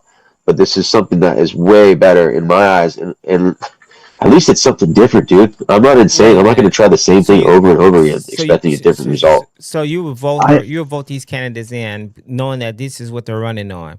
When Donnie said he was running on stuff and he's pushing exactly what's going on there, he's freezing. You think that would work in Florida, Mike? Huh? You think that would actually happen in Florida or in a state like Texas? You think they would let that happen there? I don't know. I'm just thinking that you have small cities small states like Wyoming, North Dakota. I mean, they're gonna take control of those states if they get rid of the two senators that each state gets. Yeah, and they don't have any major. But they're still a House of Representatives. They're trying to basically change it to where they have more. So small, they have no power. Their number count is so small. They go by per capita of residents. I can't remember the exact number. Like, look what's happening with gerrymandering right now, though. They want to abolish that too. You don't want to talk about that. They're trying to abolish gerrymandering because they're sick of people using it as a political tool to try and filter out the other side seats. But you know, so like, to be honest, this is the thing. Like, we have to have different types of candidates in these positions. I agree with you, but this didn't start just with Trump. It started 2020. I'm sorry, 2020, 2010. Republicans way before that. Trump wasn't even in office when this stuff started. No. That's what I'm trying to tell you. That normally this stuff has been happening in states, blue states before this is even happening. They've been doing it. Now Trump says, you know what? Let's do it midterm. Let's do it right now. I don't know. I think it's wrong. I think you're right. I think it should be played by the rules. If it's every 10 years, it should be every 10 years. But I can tell you now, it happens in California. The districts are weird, you know. So, you know, some of these maps also, I've been, what's the guy's name in Louisiana? Kennedy. He talked about how you think Trump was the first guy that thought of this stuff. They've been doing this every 10 years, changing it and making it worse. So I mean, Kennedy needs to get out of there too, though. Kennedy's been there for freaking ever. I know that, but these guys are all in the pocket. I think he's speaking facts on a lot of that stuff. I don't know. I don't think it's right. Yeah, you know, but it seems like it's all or nothing when you start hearing what these DSA candidates are saying. It's all or nothing. They're talking about impeach over and over again. Articles of what 25 and stuff, and you know what? You know what they're saying, Blake, actually about impeach? They're saying also that anybody that was responsible for that genocide in Gaza for that stuff, those people, all including Biden and Harris, would get arrested in their mind. Really? You know what I mean? So you think any establishment Democrats gonna let that happen? My point is, these seats aren't all gonna get filled by every DSA candidate. You're gonna have a different school. You're gonna have a school of thought. And then you got people that are advocating for certain things, along with the other people that are there advocating for other things. It's a marketplace of ideas, dude. So it's just filling the gap, and also having more people there that are younger, dude. And they want to get term limits on Supreme Court justices. Right. They want to make sure that people are represented in this country. That's all it is. That's really the main point behind this. These are radical ideas, but they're not going to happen. Yeah, I'm gonna ask you this right here. Do you think they're pushing a one party system? I think they're trying to No, push actually, everybody. they're specifically looking to replace the two-party system with a multi-party democracy. No, I'm talking about what's going on now. I don't think the DSA is going to fly well with the Democratic Party. I think it's just like how overreach it was with the Republican Party when Ted Cruz. I forgot what Ted Cruz was part of. It was trying to be fiscal responsible, and like he was the only one to survive that bunch. He said he was libertarian forever. That guy's the biggest freaking joke I've Yeah, ever it was seen. something here. I'm trying making sure when he first started as it was a name for them. Was it libertarian? I don't think it was libertarian, but it was a name that when Ted Cruz first started, I believe it was Ted Cruz, and it was a group of them that was so like had a radical being fiscal responsible, and they're gonna make sure that they're not gonna vote on anything that's not fiscal responsible, and it didn't have any pork on it and all this stuff, and eventually they didn't close. I think what's his name, Rand Paul? Was he like Rand Paul, and so was Thomas Massey. They were both libertarians. Yeah, Yeah, that's what it was. Okay, I think it was. Might have been, and it seemed like it didn't hold to the. It's a system, it's a larger system that's in play right now, and it's the billionaires. Well, they're getting rid of all the APAC candidates too, though. That's where the DSA is super against. Yeah, they're all getting money. These politicians on there. This lady there's the one that was talking about, it was 32 years old and had a doctorate in some nonsense, and she's actually never had a job, and now she's going to be in controlling a sector or a part of the 13th district in New York. That's crazy. That's bananas. But This is my point too with that, Mike. Not like the states that have these DSA candidates in those areas in the metropolitan cities. They're going to do well. They're going to take over seats in the House and the Senate. Mm-hmm. Then there's still going to be establishment Democrats that win in certain states. There's still going to be Republicans that win in certain states. Oh, okay. But We'll like see. I just think that having the marketplace of ideas be flooded with more, and like it's a two-party system. So how does a new party get in? They have to keep the name of a different party. But a lot of the DSA candidates, I mean, even the one, I think it was Claire Valdez or Dalia Lisa, that said F Kamala, like she, you know what I mean? Like this is what my point. Like I think I'm kind of unique in this because I have a libertarian kind of view as well on certain things, especially when it comes to money. Okay. But like for years we've been using this money to enrich CEOs and billionaires, and I'm ready to see that go back to the people. Yeah. If he does it. And there's no way you can convince me that these people can't afford to do something like that, even if it's just for one term. You know how much we could do if people like Bezos and then were able to pay taxes like they should. Yeah, but you know how much money we can make if we just get rid of NGOs, all these NGOs from family members. There's so many family members are getting money. What do you mean, if we give it to NGOs? You said no, get rid of it. Get rid of it and actually, that's a DSA position though too. Yeah. This is nothing. You see what I'm saying? Like, what? All right, here's a question. If like you guys don't like, obviously like Democrats or anything like that, but like look at Graham Plattner. You think Graham Plattner is going to like have all those same abolish the police and abolish the Senate and all that stuff? He's going to be a senator right now. Like this is like the boogeyman thing's happening to scare you guys from voting in people that might actually advocate for your well-being instead of them of the people that have been there for 30 plus years. Yeah, but let's be all honest, they got are in the pockets. Yeah, Graham Planner is running for senator, and the DSA eyes, they don't even want senators. So he'll be somebody to be trying to look forward to eliminate altogether. I see what you're saying. No, they won't. The DSA candidates have worked with other establishment Dems and the progressives and liberals. That's my point. It's broken up into different classes. Like the Republicans have Libertarian, the MAGA, and then the conservatives. Yeah. But MAGA's not conservative. The Libertarians hate MAGA, but they have to play ball, right? Because that's the base. So my point is like there's different schools of thought behind both parties. Right. So are you for? I mean, so are you in this mindset of voting blue no matter who?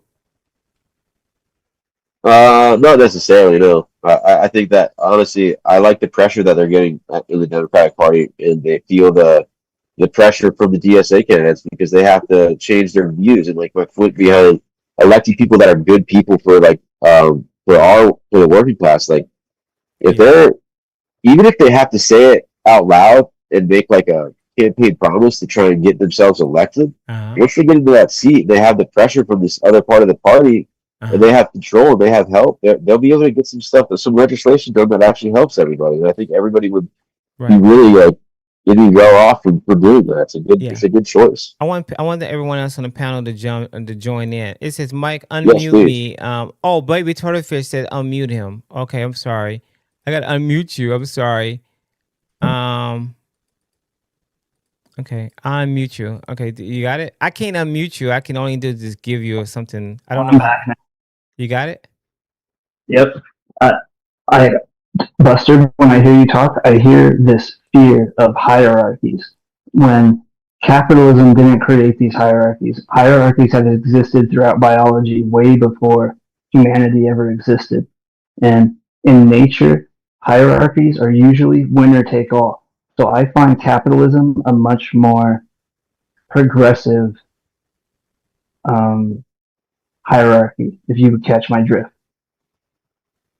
Yeah, I get that. I'm saying like that would be so. That's all great in theory, but what have they done with the power and the money that they've got?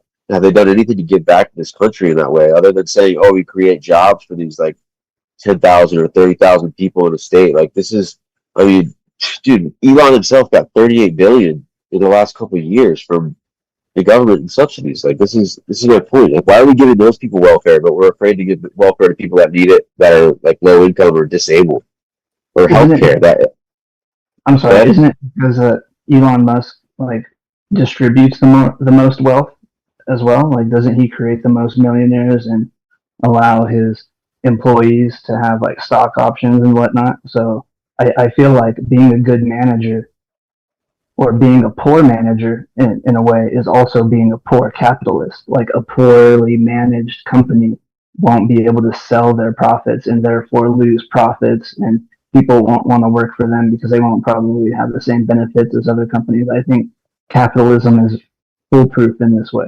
And I do feel that profit is not theft or evil in itself. I feel like profit is just a incentive to do a better job as a manager or business. Yeah, well, I mean that's great if everybody does that, though. I mean, but like seriously, what do you think that these people that are running, like it's a monopoly though, Turtle? You have like these businesses in the media that are run by like the top or 2-3 people, and then you have the healthcare system, same thing. You have the pharmaceutical companies, same thing.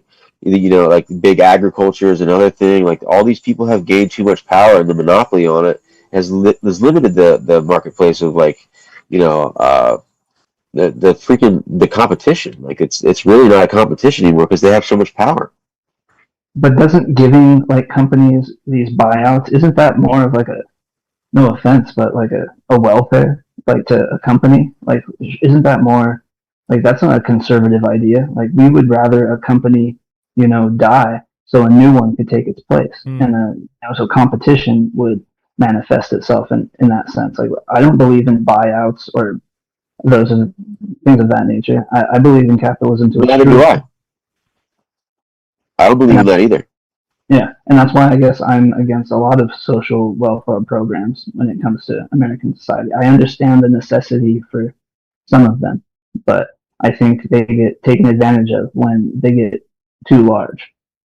Yeah, okay, I get that for sure. I just think that there's certain things like the healthcare thing for all Americans as a human right. Like we are like the only first world country that doesn't offer that to our citizens. And they people have scared everyone into thinking, oh, nothing's free. Of course it's not free, but people work and people still can't afford to pay their rent. People are still having to work 2 jobs. Teachers in this country still have to work a separate job doing Uber to pay their bills. And those are the educators of our country. Like that's an easy fix, right?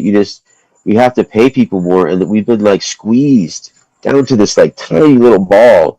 And like I just don't see how, like, I know what you're saying, and in theory everything that you're saying is correct, but like it's not working that way. People have taken advantage of getting government subsidies and using tax loopholes to avoid having to pay into the system. And even though they pay what they pay right now, and yes, it's like 72% of like the tax dollars, but dude, I mean, the rest of the people at the lower class, I mean, under $50,000 a year, how much are you expecting these people to pay in that, and how can they survive right now? Like kids coming up right now in the next generation never have a chance of buying a house unless we do something to change it. Maybe. I feel like in like communist or socialist societies in the past, like the when everyone was making the same amount of money, there were still people who generated more wealth than others based on education, like culture, and some of those people had to steal their property and even exile those people in some of these socialist countries because just like their values were different than other people. Like it's not, economics that separates people. Like it's their culture. Like there's a lot of things that make people struggle. It's not just money. Like it's decisions. It's the earth itself. We live on a volatile planet. Like there's weather. Like there's a lot of circumstances that I just don't think socialism takes into regard. Yeah, I see what you're saying. I do. I really, I don't know, man. I'm not trying to talk past you either here. I think we both agree on a lot of this stuff, Turtle. But I just, we're looking at it like we can't do anything to these super billionaires because they've made money, and we're like, they had profit. So you're thinking that it's like theft for them to have to give back to the same people that are the consumers that got them to where they're at, and then didn't give anything in return. And they got tax bailouts, they got Wall Street bailed out, and then also, dude, under Biden after the COVID thing, that was one of the largest transfers of wealth in U.S. history. Like, and people like Fauci and all these the healthcare lobby and the pharmaceutical lobby, they lined their pockets during that time, and we didn't get anything out of that. We just got the wealth income inequality gap grow even bigger right then. And this is what Ron Paul was talking about back in 2007 before the housing crash. He said this was going to happen. He's called it out to the T, and he's a libertarian. He's not a social democrat, and it's just the conflating of socialism and democratic socialism it's just not fair because they're not trying to do what socialism is. It's a very distinct change from everything being under government control. You still have companies. Then it would open up more competition in the free market. If you ask me, I feel like it would. I want as little government control as possible. I want them to do like 5 things, Buster. I want them to deliver my mail, defend the country, and fix the roads. Yeah. That's all you need to do. Yeah, not too much more. Yeah. And firefighters and police. Okay. Yeah. But what about, don't you think it'd be a benefit, though, if we had stuff like healthcare so people could spend their money in the economy on other stuff and not have to worry about getting an injury or some kind of health problem that's going to bankrupt them?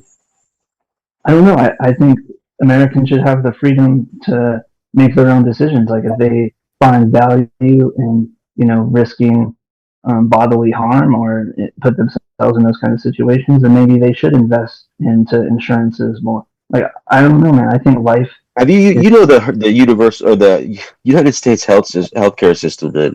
I'm sure you know this, Turtle. Like, it's a nightmare, dude. It's a total nightmare. My girlfriend's dad just died. He was in hospice for all of like 3 weeks, and they made sure that he has down to less than $200 in his bank account. They made him spend every single dollar in his bank account until $200 or less before they would give him assistance. Interesting. You know what I'm saying? At the end of his life, he died with $0 in his pocket because of that. You know what I mean? And the guy had money that he was given. He had over like 15, 20 grand in his bank account when it started. So they just drained his pockets. So is that fair?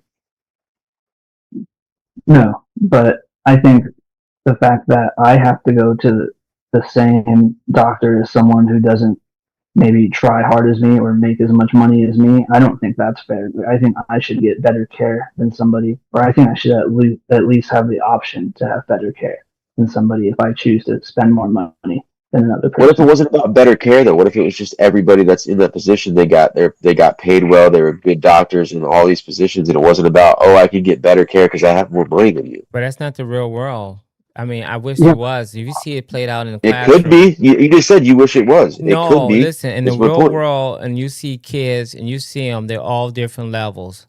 And it's just like in America, it's all different levels. You got people sitting on their ass and don't want to do anything. I hate to say it. And then you have people who work really hard and have gifts, and they use those gifts to excel. They work hard, and you have people who don't. Buster, it's the real world, and it's the reality. The what ifs and the reality is so different. And I'm You listening guys have to just you. keep giving up, dude. You guys I'm have not given giving up up. I'm on not something giving up. changing. I just know someone will bump me. If I walk right now with a wad of money and go down to a poverty area, and they see me, what do you think is going to happen, Buster? You think I make it back to my car? I won't make it back to my car. You know, you know what? Better yet, it's just maybe you're right. Maybe you're right. I'm looking at the glass half empty in the sense of by people reacting. I see how people want to have what other people have. I see how I'm learning about online advertisement, Buster. How everybody wants to buy something that looks good, looks sexy. That is a pill that happens in our brain. The subconscious mind that plays on stuff, and you're playing on me on what ifs. It's a harsh reality of mean, evil, greedy people who manipulate our minds to do something for their bidding. I don't know. I wish it was. That's what I said. But if I'm not giving up, I'm just know that it's evil, bad people, cunning people who you see it. You see it played out. In my 55 years, I've seen it play out, and I've seen some honestly loving, caring people who care about it. And I think you're one of those, just like you see in me. But there's some bad cats out there. And the only person that can catch a bad cat is a badder cat who has some good in them. You know what I'm talking about? You have all these sheeps around. I'm sorry, Turtlefish. I'm about to take something from you. We need a monster to get a monster. You know what I'm talking about? Yeah. Buster, can I ask you some questions, Buster? Actually, when you guys were talking, I was actually checking out the Democratic Socialists of America site, and I'm actually kind of interested where you would say a hard right MAGA and a Democratic Socialist would probably agree on, as far as like we both hating the normal Democrats. But would you say your party is about still living in a capitalist system, but with just a hard dose of socialism? Would you say that? I'd say exactly that. Yeah, it's basically just it's the things that we've been asking for and people have been advocating for years now. We want universal health care. We want social safety nets. We want to expand child tax credits. We want to expand housing to people. Like it's all stuff that's about human rights, and it's not saying everybody's going to be a freeloader. Like, I mean, we deal with that right now though, and nothing's changed. And I just saw. I mean, like I said, my girlfriend's dad, I just watched what happened with him in the health system. And it's just, and everybody you talk to, I think you can talk to anybody that's had to navigate the American healthcare system, and they'll tell you it's a racket. The premiums you pay, like I paid into my premiums for freaking 20 years, man. Never had to go to the doctor, never did anything. And then I lost it. Then my company took it away from me. And then the next month, broke my wrist and had to go to the emergency room. And then, I didn't have health insurance. I haven't even got any more health insurance because I wasn't making enough money to buy it myself. And that's a company that was taking advantage of a person that they have worked for 20 years. So my point is that they have people out here, like Mike said, these greedy people. That's who need to go. And that's what I don't see how we don't understand that that's what we're advocating for when we support people like Trump and his cronies. And then the same thing with the Soros teams and the Rothschilds and the Rockefeller. Those are all people that have been there. And Ivanka and Jared Kushner's dad. I mean, all these people are just gross people to me. I don't see how they have somehow manipulated minds to be like, we need to not tax these people, but let's make sure we work these people to the bone and they don't get anything when they die. They don't have anything to leave. And actually, they're going to die and they're going to have debt that their kids have to take over. How is that fair, Buster? So if I make $1 billion, I don't have the right to pass that down to my children. Like, I'm going to work hard. Like, what do you think's happening right now, Turtle? Nobody's here to change that. You can do that right now, can't you? Can you do that? Can you do that right now? What do you think's going to happen? Do you think the Democratic Socialists in 2026 are just going to take over the government, and all of a sudden everything's going to be completely like a communist country, and you don't have money, and we're going to take all your money? Like, that's not what's going to happen here. These are just people that have the ideas that need to be pushed to the table, and right now we don't even have a seat at the table. I'm overtaxed already. I'm already in like above a 30% taxation. I think that's ridiculous. And then I see where our tax money goes to, like in some of these Exactly, Turtle. That's the main thing. Where's the tax money going to? We would all be okay with it if it was going towards something good. But all these people skim off, and that's the fraud that we see in this country. That's why I want a smaller government. I don't want them taking my tax money. I want them taking less tax money, so it's smaller and smaller. It gets less and less government control. Move to Argentina, dude. Like Peter Thiel. Yeah, I hear you. I was looking for property in some other countries. I'm not gonna lie to you. Like there's some. I wish I could be in that position, Turtle, but I got screwed over, man. I tried to put time in. I tried to put time in, man. I worked my ass off since I was 14 years old. I've done everything, and then the last 20 years, I thought I was gonna have a career with this job, and they screwed me over and left me out to dry. They literally gave me 4 hours notice, dude, because of at-will employment. You understand? This is the type of stuff that benefits these billionaire class people. And I'm sorry, like that you feel that way, Turtle, because it's not.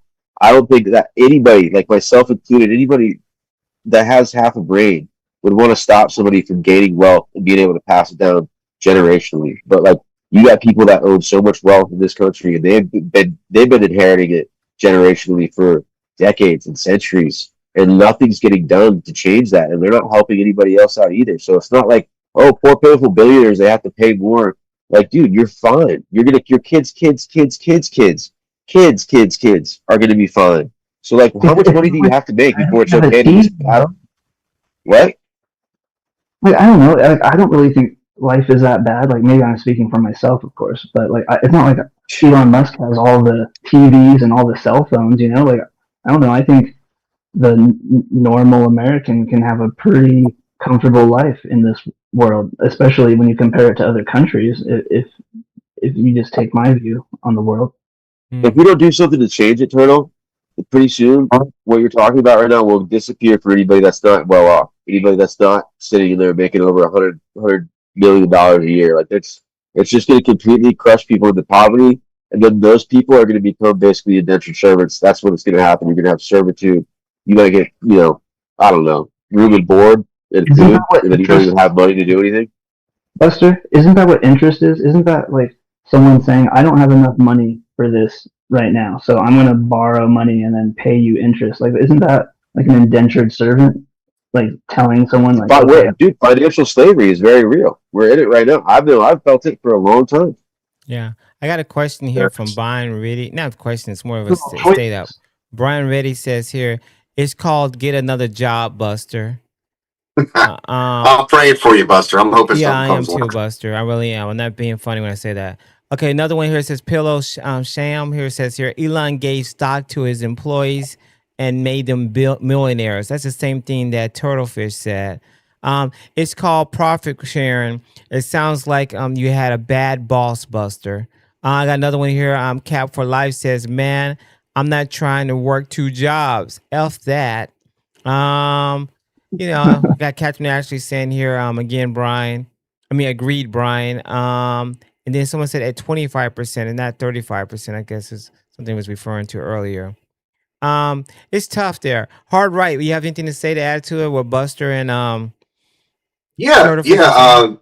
Buster, I promise you I'll fish around this site a little bit more.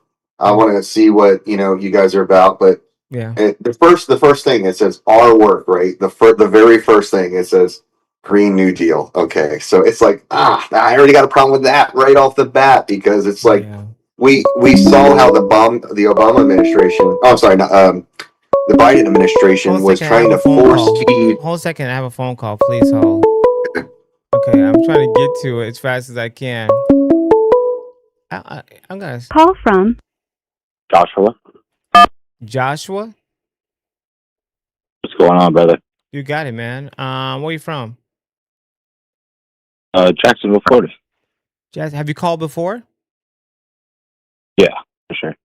Oh, okay. Are you a Democrat or Republican? Neither. Who did you vote for? I didn't vote. So what do you want to talk about?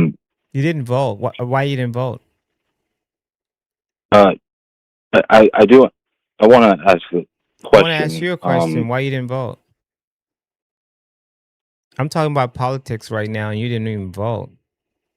I don't care who you vote for. You need to go out there and vote, right? How old are you? I'm 38. 38. You should have been voting, right? But at least you're honest and told me you didn't want to vote. What's your question? One question, because you didn't vote. Go ahead.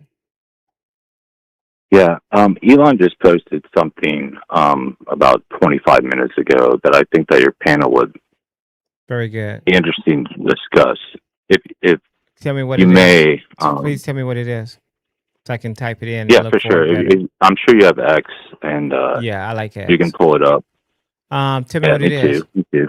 I'm still telling me, Elon, I'm subscribed. I mean, I follow him, but still, I don't get his stuff right away all the time. Yeah, So tell me we'll what it work is. through it. You said 25 more. Is it event film? That's what I got here. I'll go to straight to his site, his post. Okay, Yeah, I got yeah. here. Go to his X or His his main X account, account here. obviously. Okay, I got here. Insurrection Barbie. Is that one? Is that the one you want to tell me about? No, it's from Deverstone. He reposted Oh, I it, see so it's a that. I see repost. that. Devastation. Oh, hell. Yeah, It says I a think woman not this is a very suitable for dealing interesting. with the amount of violence necessary to maintain civilization. This isn't again because women are wired to become more Barbie and with more. Oh my gosh, what is this? What happened Wait, here? what are you? Which one are you reading? Are you reading from Deverstone? Yeah. No, which one did you say? Yeah, it's women are not suitable for dealing with the amount of violence necessary to maintain civilization. That's what it Yes. starts with. Yeah. I mean, it's not a video. It's just a clip. You want me to play that or show? No, it's a No, not the clip. I don't care about the clip. It's the actual writing that he reposted. Yeah. Yeah. I think that This it's again is a the woman very that good was topic. wired. Yeah. So you don't like what Elon said about this? It Well, talks no, about why the absolutely. central problem of Western civilization is careless, childless women with political power. Yeah, that's true. I guess I can bring it up there if you. What? I'm not going to show the image. I don't think I'm not going to show the image. It looks like she's trying to help a black. I mean, black. Yeah, what's going go on? ahead. It's like it's crazy. The image is kind of weird. Always the same ones help the guilty. Okay. I don't know. There's nothing too bad about that. Well, Civilization. sometimes there's a message or a video, but the actual words are more important. Yeah. Okay. I guess I show the words here. Okay. Anything else? I want you to vote. You're 38 and you didn't vote. I don't understand this. You're looking at X. Why you Do you didn't think vote? it's possible that we could actually read that? Well, I haven't read it all and I haven't read it. Tell me what you feel about it. It's very short. It's Yeah. a very short paragraph. Yeah, but what makes you feel that what makes you want me to read it? I don't know if this is one of those catch-22 things here. I'm scanning it. I don't It's see not. anything bad. I can't say the last word. Fundamental, the site is fundamentally. I can't say that word there. I shouldn't say it. Are you trying to get me in trouble? Well, we can switch up. No, we can switch up topics. I do have another question for you though. Oh yeah, I don't know. Because I've been. No, we're good. Okay, very good. Yeah. My Buster is muted, by the way. I don't think you want to share your public views, but yet you have this on there. That I can't. If you're not honest with me, I can't. Are you didn't vote? You really didn't vote? No, I didn't vote. You didn't vote, but you're. But I don't think that has any difference in like an individual's perspective on life. Totally right. Totally right. It doesn't matter at all. It doesn't matter at all. But I'm talking about politics. I'm talking about things like this, and you're bringing. I know that your platform is about that. I get that, but I thought that post was an interesting perspective on. Well, we haven't read it, but yeah, I've read it. And I skimmed through it really well. Now I'm on my second time doing it, and each time I'm getting to that last sentence that may get me in trouble about civilization is fundamentally blank. I don't think I should say that. But yeah, what? Okay, another topic. What else? suicidal word. Huh? The suicidal word. I saw that on they actually muted themselves when they said. He actually said the word. I think he wanted me to say it for some reason. Let's see. We got some more stuff here. Why would he want me to say it? That's not nice. Here we go. Elon does oh my gosh, propagating. I don't know. I think they all tried. I don't think he controls his thing. Ask caller who did he vote for today? Oh my gosh. Ask caller who he vote for today. Oh, he was from Florida. I don't know. I think he's having fun with me. Did he call right back? Let me see if this is the same number or a different number. Weird. It's a different number. Yeah, I'm like you, Mike. I get weary of those type of, like, they just don't get to the point. They're not talking about anything. To voicemail. Yeah. Press. Hello, this is For Real with Mike. Who's calling? Yeah. Brian, what's going on? How you doing? I'm doing good, buddy. How you doing? All right, not bad. Where you from? Virginia. You know me, Brian Reedy. It's Reedy.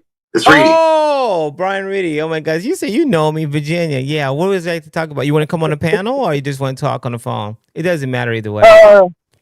Well, I'm. It's late and I'm with family, but yeah. you know, I got a few minutes. I like to say something over the phone. No problem. Go ahead. Okay. Specifically, I want to talk to Buster. Got Buster right there. And you know, and I'm going to try to be respectful and everything as I can. I'm not, I don't hate Buster. Yeah. But Buster is misled, and I want to tell him why. And for one thing, Buster, and I hope you can get a job. You have every tool there available in front of you to reach out and get a good job or start a career or do anything like that. Make your own money, make your own fortune. Life doesn't owe you anything, man. I've been on the job and been fired when I got there. But you know what I did? I picked up the next day and I kept going. Found another job, did something else. I've done different things all throughout my life, not just one thing. Learned a lot of trades. But the point is, opportunity and your freedom is for you to go out there and do it. You can make as much money as these rich people. You got the tools, you got the brain to do it. The way I feel about it is you're jealous of the rich people. You think they owe you something, and they don't. You literally want to steal wealth, put it all in this big government pool where the government's going to control everything, the means of production, everything. And then every time that, the socialism thing, every time it's ever been tried, it's failed all over the world. There's a reason why. It's human nature.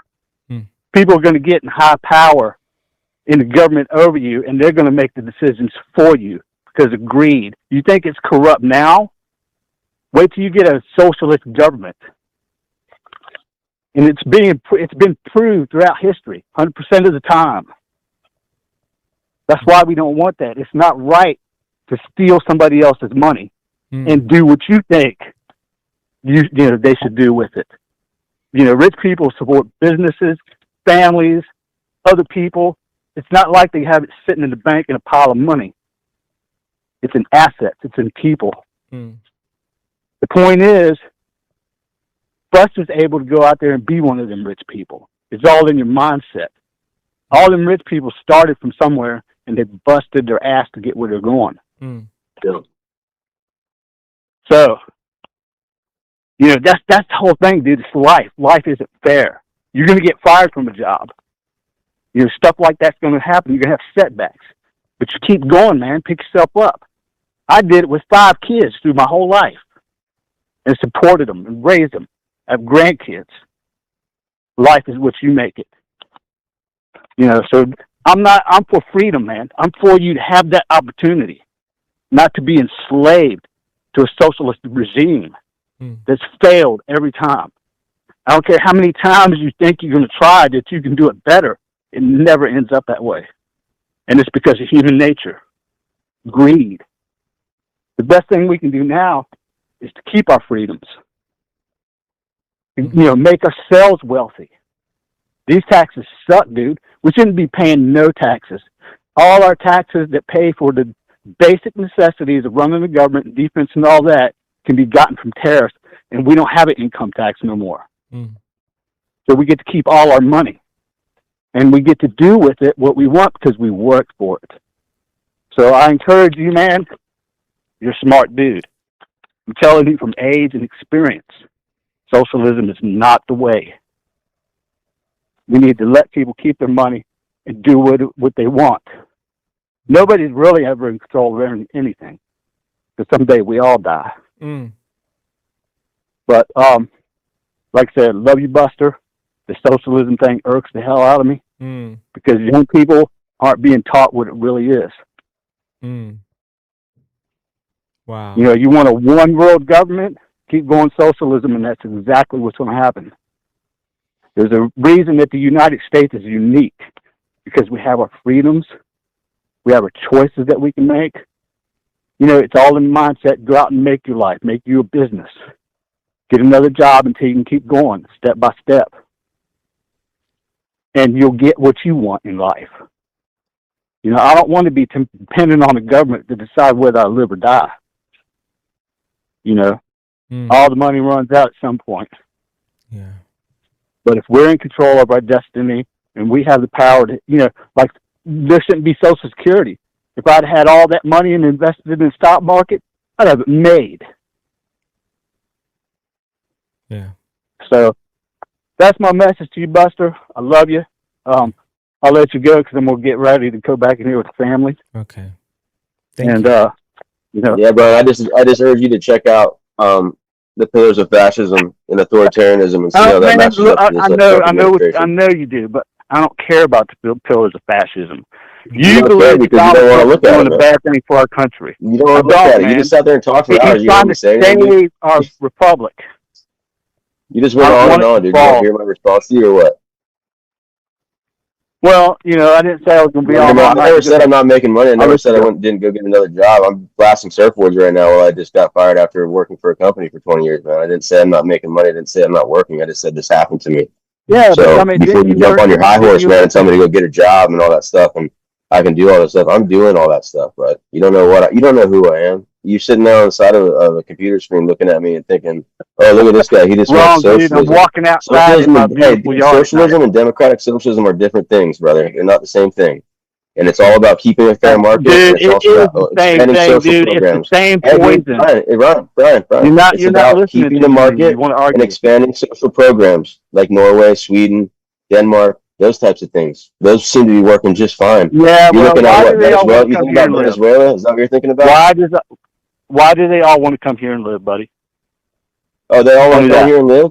Really? Is that what happened? Yeah, in Greenland? everybody from every other country wants to come here and live. Their country and they Why do you said, think we have all these people here? Excuse me, Mike. Sorry. You good? Hey, Buster, you don't know what you're talking about, man. I'm just telling you. You think that this is the same thing? I don't know what I'm talking about, dude.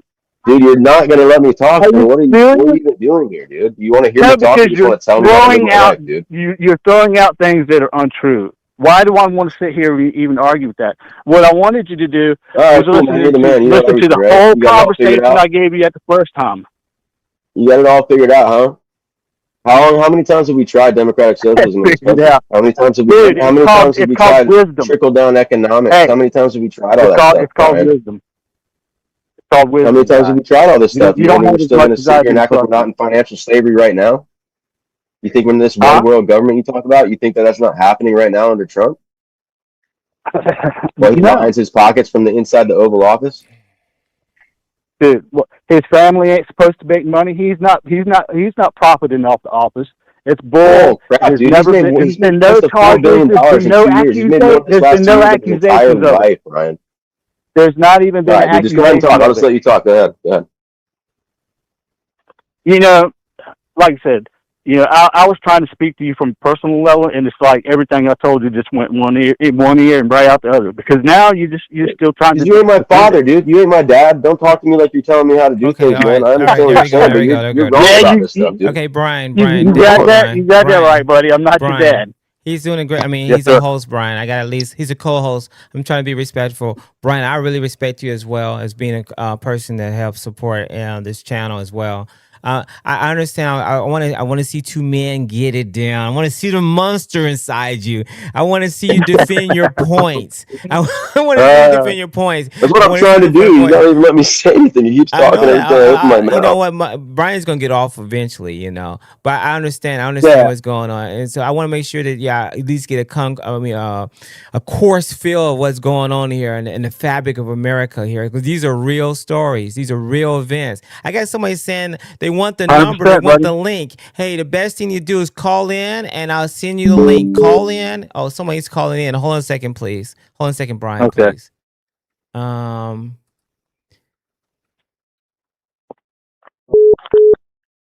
Hey, Reedy, that was pretty good, man. Good words. Hello, this is For Real with Mike. Who's calling? Hey, it's Kev Dog. Oh my gosh, Kev Dog, what's going on here? Are you the one that says what's the number? Or was that someone else? What's the link? What? Someone was asking about the link. Was that you? No. Okay. All right. I'll call you. I'll hang up and then I'll send you a link. Okay. All right. Kev Dog. Kev Dog. Kev Dog. You said you wanted a link, right? So I'm gonna hang up and then I'm gonna send you a link. Okay? Can I just chime in real quick? Okay. Hold on. Let me get Brian off then. I don't want to hold him that long because he has family. Okay. All right. So okay. Say something to him real quick too, Mike. All right. Okay. Brian, I have Kev Dog on the line, and also Buster wants to say something to you before you go. Okay. Okay. Go ahead, Buster. Yeah, Brian. I appreciate your words, man. I want you to know that I'm all for the marketplace of ideas here. I don't think we should talk past each other like this, though. And I just want you to know that the only thing I want for this country is the best as well. So even though we have different opinions on how that might happen or how we get there, I appreciate your words, man, and I appreciate your opinion. All right, I appreciate it, but I think I want the best for it too. But your best is not the same as my best, So we had to agree upon that. I think I'm believing in one way that's tried and true, and not the other way. That's what I grew up with, Buster. I'm older than you, like I said. I've been in the world longer and traveled a little bit, and I have the wisdom. That's all I'm saying. History, man. Like I said, I want the best for my country too, and I think we have the right person that we voted for, and they're doing it. Okay, I got it. I know you don't agree with it, you don't like it. I get it. I miss okay, because I hated it when Biden was in there. Yeah, I did too. But let's stop condemning the man and let him actually do the best for our country. Yes, totally. Right. And that's just the bottom line. Yeah, Buster respect me because Donald Trump represents me. Yeah. Because I voted for him. Yeah. So respect me and my decision. Wow. I just told you I did, man. I said I appreciate your opinion. That's all I'm asking, Buster. He said he appreciate. Okay, I gotta let you go, Brian. Thank you. I really appreciate your phone call. You brought tension in the room. Oh my gosh. Everything gets to a head eventually, right? I really appreciate your phone call, Brian. Thank you. All right. Bye. No problem. Bye-bye. All right, here we go. I see there, Kev Dog. You said you have a question. Hold on a second before you do that, guys. This is For Real with Mike. Once again, Buster is a co-host, and it takes a lot of courage, and I have to support him. Regardless, even on he's on the other side of the aisle, I have to protect him. And also, at the end of the day, Buster does contribute to this channel just as much as anybody else that I know, and I have to also say that. I think it's right of me to say that. And he has his views, and his views might not align with our views, but we have to respect his views as well. Do I agree with him? No, I don't agree with all this stuff. He does touch on points that does wake me up, though. It makes me be conscious of stuff, like I actually, the billionaire thing idea is actually okay. Hold on a second, I got that phone call. Hold on a second, Kev Dog. It was a phone call I was waiting on. That kept on calling. Please hold. Call from Joshua. Oh, wait a minute. This is the same number you called before. You called earlier. Did you change your name? Correct. Did you change your name? No, still Joshua. Oh, it's still Joshua? Okay, Joshua, I have a guy in front of you, Kev Dog. Can you just call back in 10 minutes? Instead of holding and listening to the music for 10 minutes, just call back in 10 minutes, okay? All good, brother. Thank you. All right, no problem. Okay, here we go. All right, so I got you, Kev Dog. And what do you want to talk about here? Hey, guys. Hope everybody's having a great night tonight. Mike, Buster, hope you guys are doing well.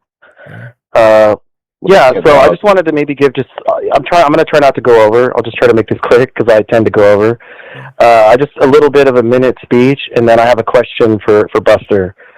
Is that all right? Yes, you're good. Okay, so let me just preface it in saying, I understand Brian a little bit because I used to feel the same way about socialism, right? So, I totally see where he's coming from. But one thing with that is, they called Obama a socialist, right? You guys remember that, right? I mean, Yes, all the yes, time. they did. They still do. So yes. So when I thought of that, I used to buy into that, right? But now when you look in hindsight, they spend billions of dollars defaming these people, right? When it comes down to elections and this and that. So you got to understand, billions of dollars were spent to convince me, you, everybody, that Obama's a socialist, right? Now in hindsight, by today's standards, is Obama a socialist? Hell no, he's moderate as hell, right? So I try to just take it, I see Buster's side too, and I'm very curious because, I'm the type of person that when I go onto these shows, so I go onto leftist panels as well, they won't even talk to you unless you have voted for Trump or say that you support Trump. So I kind of play a little devil's advocate, and sometimes I do say, hey, yeah, I support Trump, because that's the only way you can knock on the door. And I really, in college, I went after what's called the Socratic method, which is question everything. So I really like to question, I really like to just question both sides. I love it, right? So you kind of have to fib a little bit on these leftist channels. You got to tell them, hey, I told you guys I voted Kamala the third time, right? Trump the first two, Kamal the second. But on these other channels, I'll have to tell them, yeah, I voted Trump. Just like Buster, you were there on Matt's the other night, right? Matt, what's his name? Yeah, I've talked to him before, actually, recently, and I just told him, yeah, I voted Trump, which is a lot. But that's the only way you can get these guys on and, really question them. I have a lot of questions for these guys. Anyway, so my question for you, Buster, is this, so it seems to me because I could get on board with it, I think, based on your answer, because I'm kind of curious, but as far as this Democratic Socialists of America, is that what this movement is? DSA? Yes. Yeah. So as far as that goes, I understand we're trying to take what is the main goal of it again? I forgot. I'm sorry, spaced out. To expand social programs, control of the means of defund. To give the workers the means of production, basically, and have control over the corporations. The means of production is controlled by the people, right? Okay, so my only setback, I'm still trying to wrap my head around it, but what I'm thinking is this. I have a question for you, and I'll probably get off after this question because I don't need to be there. I'll listen to your response, and I'll take notes. Maybe I'll stick around. But let's get a talk to it. Let's talk for a minute, right? It seems like you're like one of these articles that I've read before, and you have to click, and then you will see a little photo, and you click, and you never get to the damn point. I don't know if let me get to the point. Let me get to the point. I set it up way too much. Let me land the plane. And it's about 50 of them. So what I see is, with the whole means of production, what I see is money will be taken, right, from the people and given to the government. Now, as far as I understand socialism, they also mean to decentralize power to the government. But to me, money is power. So if we're gathering more pools of money to the government, it seems like we're just enriching the government, thereby making them more powerful rather than decentralizing power. Yeah. That's what I wanted to say. Does that make sense? Totally. Maybe you could explain it. No. Okay, sorry, I'll shut up. You said it perfectly. You said perfect. Making the wealthy rich. It's You make mainly the to government establish rich. a public ownership of the large corporations, so that we, for the essential industries, to ensure with democratic control, and this is an accountability to the people. That's the thing that we don't have right now. We have profits over people, and that's the whole movement, is to get behind, yes, owning these things, and yes, it's government. That's what might so important, to just not elect people that have lip service, but people that show with their actions what they're going to do. And right now we have people that are basically cronies and have been in office for decades, and people are almost 100 years old. Look at Mitch McConnell, look at Chuck Grassley, Nancy Pelosi, Chuck Schumer. All these people are their time is run out, dude. We let them sit in there on their throne for so long, and everybody in the DSA, they're sick of it too. It's the same thing. That's a common ground for, I think, both sides, is that we're sick of people that have been here for so long not doing anything to help out the people, and we've been stuck in this state of financial slavery for so long, and there's no room to grow out of it unless some of these people have been, like I said, generational wealth, man. They've had their dads, grandpas, and great grandpas that have done this stuff, and that's great. And they worked hard for it, and they got there, and they got more money than they'll ever be able to spend in a lifetime, and their kids and kids and kids' lifetime. It's just a matter of trying to break up this monopoly of government, because it's turned into not a government for the people, but a government for corporations and lobbyists. And Hold on a second. that's why I'm giving it a chance. Caller coming in. Hold on a second. I got another caller coming in. Please hold. It's a new number. Call from. Hello, this is For Real with Mike. Who's calling? Merciful. I can't hear you. Merciful. Oh, Merciful. I saw you there. Merciful actually called in. Okay, hold on a second. I'm going to get Kev Dog off, and then I'll let you talk, okay? Please hold. All right, hey, Turtlefish is also muted, Mike. Okay, all right. Hold on a second. Okay, Kev Dog, I have Merciful. He's actually in the comments. Can I just go 1 more minute? No. Listen. He said he only had something short to say. He wasn't going to stay How about long. 10 seconds? No. Okay, 10 seconds go. You listen, Okay, your 10 so, seconds yeah, is like a minute. I just want you to know that. 2 things real quick. So No, it was I'm one, starting it was to two. lose faith Listen, do in you have, like- trickle down Reaganomics, because I see that, like, for example, during the pandemic, Costco made enormous profits, which they did not share any of them with any of the people that worked there. Mm-hmm. Costco made hand and foot the most money they've ever had, while other people were suffering. So it's not trickling down, right? That's like the whole thing where billionaires are just getting richer, and it's not getting to they're not paying their workers what they should. So I'm starting to get on board with that part of it. But I still don't understand, like, if we're taking funds, right, controlling the means of production, you know, the government would be overseeing that. It just seems like enriching the government, to me, just seems like bigger government, even though it seeks to decentralize it. So I still have, that's my only, if I can get over that, then I can get on board, maybe. That's what I'm saying. Right. Perfect. Okay, anyway, that's it. Let's go, go, you guys. All right, Buster, accountability I at the gotta top, let him man. There's Buster, no accountability right now. There needs to be I got a accountability. new That's- caller, that's- Buster, and that's I what we just need. missed another All right, guys. number. All right, bye. I missed a new caller, 2 new callers. Okay, bye. Merciful. How do you doing, man? I'm glad you called in. I don't know. Where you from? Hello. Hello? Yes, I'm sorry about that. Where are you from? Where are you from? Virginia.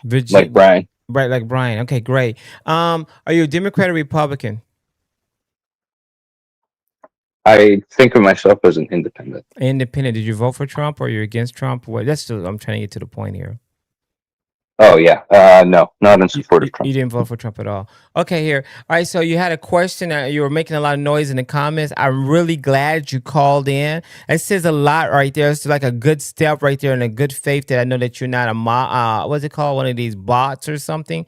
So what question do you have? Now, I have Buster, who's a part now of the DSA, the Democratic Socialists of America. And then I have Hard Right, who's actually a Republican, and I have Turtlefish, who's a Republican. Of course, I'm a Republican as well, but I'm the moderator in this situation here, and I just want to have a fair fight, a fair discussion.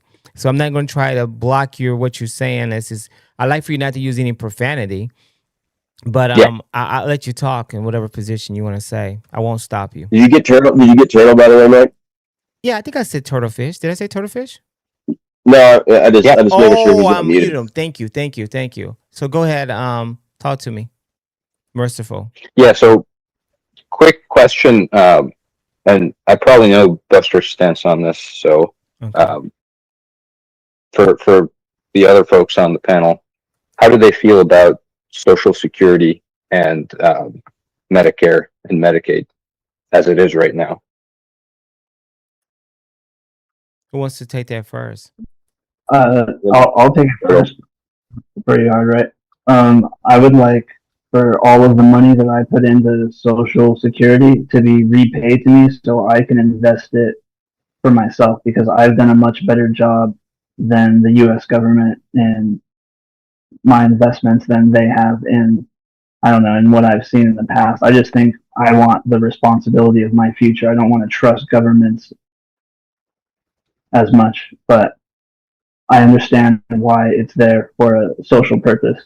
So I do appreciate that it's there, but I don't know how long it's going to be there with the amount of spending that we're doing at the moment. I mean, that's pretty much all I have to say about that topic. Okay, who's next? Who wants to? All right. Far right. Yeah, I would probably be the worst person to talk to you about Medicare and Medicaid and all that stuff. I'm one of the lucky ones. I did my time in service, so I'm privy to have pretty much medical care for the rest of my life. But as far as Social Security, I won't. I don't know if I'm doing good in 20 years. I won't pull it. If I don't need it, I'm not going to pull it. I've known people that say that. In fact, it would be awesome if I can actually be at that point where I can say, yeah, you know what? I don't need it. What do I need to pull this for? I'm doing okay. If I'm surviving, I might not even pull it. Wow. Buster. And you said you were on for people that get older. VA What you get? insurance. Yeah, sorry. Wait, hold on a second. One at a time. Okay. Go ahead again, caller. What did you say? Yeah, I was just making sure that they were saying they were on VA medical insurance, right? No, he said that Yeah. that he can rely on that. Yeah. Yeah. Yes. Okay. I mean, I pay for medical insurance, but it's way further than what the civilian sector has to pay. But it's part of my privilege of being a military retiree, and that's something I work towards. That's why I was stayed in 22 years. I was like, man, it's a good benefit. And not only that, for me and my wife and my kids are older now. They moved on, but when they were younger, it was for them as well. Good point. Very good point. Go ahead, Buster. Sorry, Buster, I cut you off. Buster. Yeah, all good. Okay, Buster, you want to touch on it or not touch on it? Buster, I want to touch on it. So, what do you say about it? What do you think about the Social Security, Social Security, and the benefits? I know that we have a. It says here, if Congress fails to act before 2032 deadline, the law indicates that the program could only pay out what it collects in legal revenue. This would trigger an immediate 22% cut to monthly checks, an average reduction of about $500 per month for roughly 70 million beneficiaries. That's one of the things they said is the problems with it. It has a lot of looming problems with it. What do you say about it, caller? Merciful? So I wasn't sure. Did Buster want to chime in, or no, he should doesn't. I go ahead? I don't think he No, does. I was going to say, my dad's just now getting on Social Security himself. He's worked his whole life. He's broke his back tying steel for 20 years, and then he worked another 30 years in construction as a project superintendent. And right now he's going to be dependent on that till he dies. And my mom's still working, and she's almost 70 years old. So I just feel like that's just bullcrap. If you can't, if they're going to try and cut the amount of money that people get after they've paid into their whole life and done work in this country for their whole life, I just don't see how that's fair. Yeah, that's it. That's all I got to say. I mean, it was a social contract. It's always been a social contract, is that you have this expectation you're going to pay into it for 20, 30 years, and then you're going to have a certain amount, and it keeps going up, adjusted for cost of living. But then, yes, in 7 years, it's going to get cut because what's coming out of the fund is more than what's going in every year. So one of the major reasons why that's the case is there's a cap. Some of you or all of you may be familiar that on your paycheck there's a deduction for Social Security, and it caps out at I think $180,000. So if that cap was not there, then we would not be talking about this issue of Social Security being on the hook for roughly a fifth to a quarter cut in 7 years. And the second thing is demographics. That's where the fertility rate comes in. If you have lower birth rates, then eventually you're going to have fewer and fewer working age people supporting the retired population. And then as far as medical insurance, and I would argue that this is also where education comes in. I think that a key reason why we're seeing these drops in fertility rates is that people are having to put off starting families for longer and longer because of the cost of living. And major drivers of that, you all know, are housing, they're saving for retirement, they're spending on education, childcare, and healthcare. So the first thing you hit, if you make sure that those things are taken care of for people, is you're going to see that fertility rate go up. So you're not going to have fewer and fewer people supporting a larger and larger retiree population down the road. That's one thing. The second thing you're going to see is when employers have healthier employees that can actually afford to go to the doctor, that have the education that they need, whether it's college or trade school, doesn't have to just be, 4-year degrees. Those are going to be more productive workers. They're going to miss less work, and they're going to be more stable in their positions. They're going to jump around, shop around for jobs on a much less frequent basis. Merciful. So merciful. Yes. Are you AI? What kind of question is that, Mike? I don't know. He's not AI, Mike. Oh, okay, all right. I'm just, the reason I say that because he's going down the line of what I'm reading right here, and I'm just reading. He's reading. I'm reading what you're saying, damn near almost not word for word, but it's a good synopsis. Where are you reading that? Google. I check everything which people say. Anyway, I'm just looking at it, and you're talking about the decline of birth rates and all the income. Okay, now I believe you. Because I've researched it. That's all. Yeah, that's good. That's good. Okay, that's very good. Yeah, and I was just going down, and I was like, you were touching on points pretty decent here. I just want to Mike's stirring the pot. You're stirring the pot, Mike. Stirring the pot. I just want to make sure his monotone voice was consistent, and he was just going on. Well, I don't want to put you to sleep either. I don't want to put you to sleep. It was a rhythm to it, and I was like, wait a minute. You do kind of have a robotic voice, dude. I'm not gonna lie, but I don't think you're AI. Okay, go ahead. Keep going. I'm listening to you. You better not be, dude. You better. I was just about to wrap it up. So okay. The point I'm trying to make is these things that, we want to assign these labels to as handouts and socialism. You've got to look at the big picture. This stuff is about making sure that the workforce is productive down the road. This is, this reaches from economic stability to all the way to national security, and you're ranking on the global stage. So I would urge people to look at this from a more practical standpoint. It's not just being idealistic and we want everyone to just get along and kumbaya. There's actual practical applications for this stuff. So before people dismiss this stuff as, weird, idealistic experiments, I'd urge people to actually do more research into it and not be as dismissive. And I'll hop off and let you guys discuss if you want, or if you want to breeze past it and move on to something else, that's also fine. Okay, cool. Just Thank you for your phone call. I really appreciate it. That was very good question, man. I appreciate the call. Definitely, it's a thought provoking there. Yeah, thank you.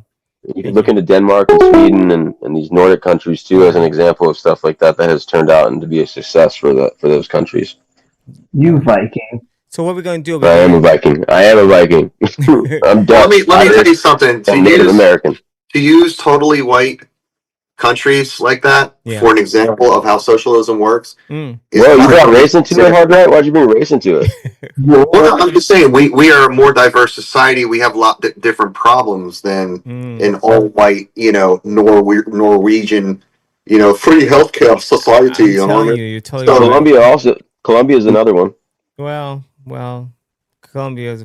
I think they send their prisons here, as our president said. Well, they emptied their prisons. No, that's El Salvador. Oh, it was in Salvador. Well, it was several of them. They emptied their prisons, and now we have them.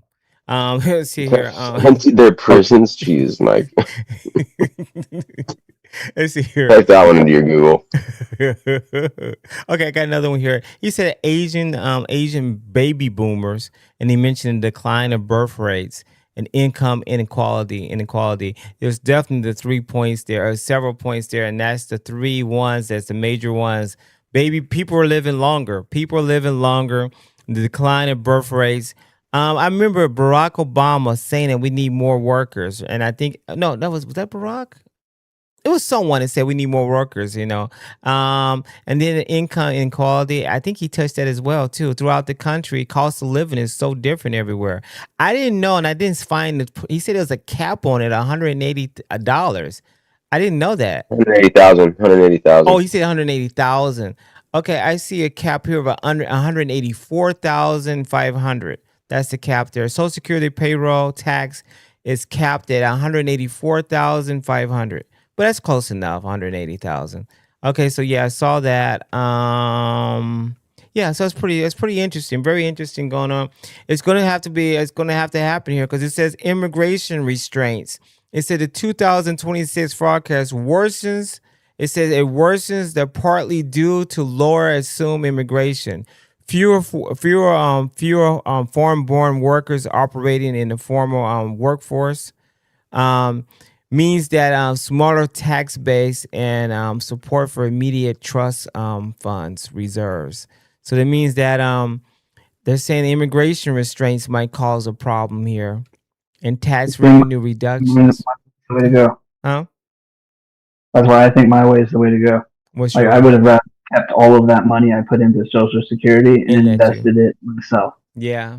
You know what? A lot of people are not good stewards of their money. So that's it's choices. Yeah. Don't you learn? You'll make a mistake, and then you won't make the same mistake again, or maybe you will. I don't know. Maybe. Yeah, I don't know. I mean, I'm just thinking people that are on like welfare or paycheck to paycheck. They seem like they stay on paycheck to paycheck. I don't know. We look at each other. We look at it, what we have and what we don't have.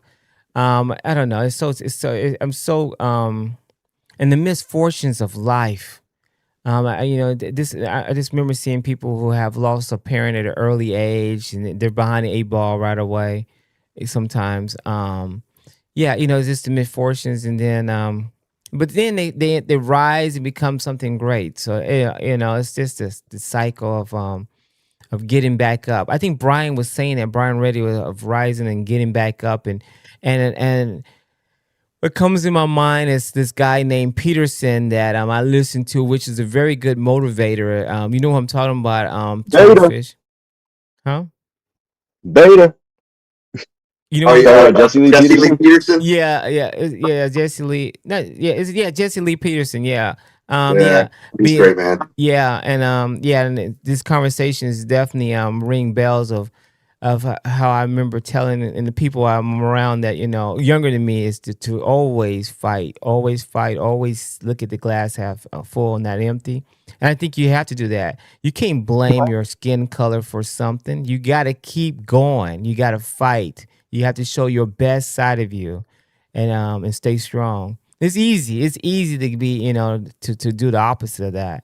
And I think that's what the Democratic Party do very well, divide us. They divide us and they celebrate criminals. They celebrate the negative things and saying, oh, poor you, poor that. I didn't see that during their 60s. I didn't see it. I wasn't around. But 60s or the 50s, you didn't hear stories about that. You heard about I had to walk 5 miles to go to school and how happy I was. And you have to get it. Now it seems like it's just so horrible. To me, it seems like it is, and it's getting worse. I used to hear people say, oh, you have it easy. Well, this generation truly has it easy. They have all the information at their fingertips now, and they literally have AI helping them. They can't even put it together. AI will help you put it together. It's one of the greatest opportunities of our lifetime, and it's scary, too, at the same time, because we're getting older, Anybody you think that wage growth is an issue, though, Mike? What, wages? Yes. Wage growth. Do you think that's something that should be looked into as far as how Yeah, how things are in this country, and for people that are, cost of living going up and all that stuff too. Totally. Government defining that. It's like horrible. that. I don't want a government to have that power, Buster. That'll never work for me. Yeah. Well, how has it not happened though? I mean, look at the rate of wage growth in the last like 20 lady years. to control my faith. That New York socialist lady, if she was in charge of something and say defund the police and stuff, open borders. I didn't even touch on the border. She wants the border to be open. She wants anyone that comes in here, no matter how they come in here and who they are, they get to stay.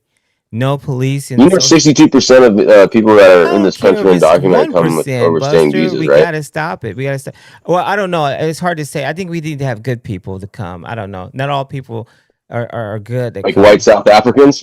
White South. I'm black. What do you think about it? We can have black Africans. No, I'm saying white South Africans are the only people that are permitted to come in right now legally. No. I'm not saying that like white South. Listen, I don't know. I know what you're saying with that point there. And that's that element of the far right that touches on that of the Republican Party as well.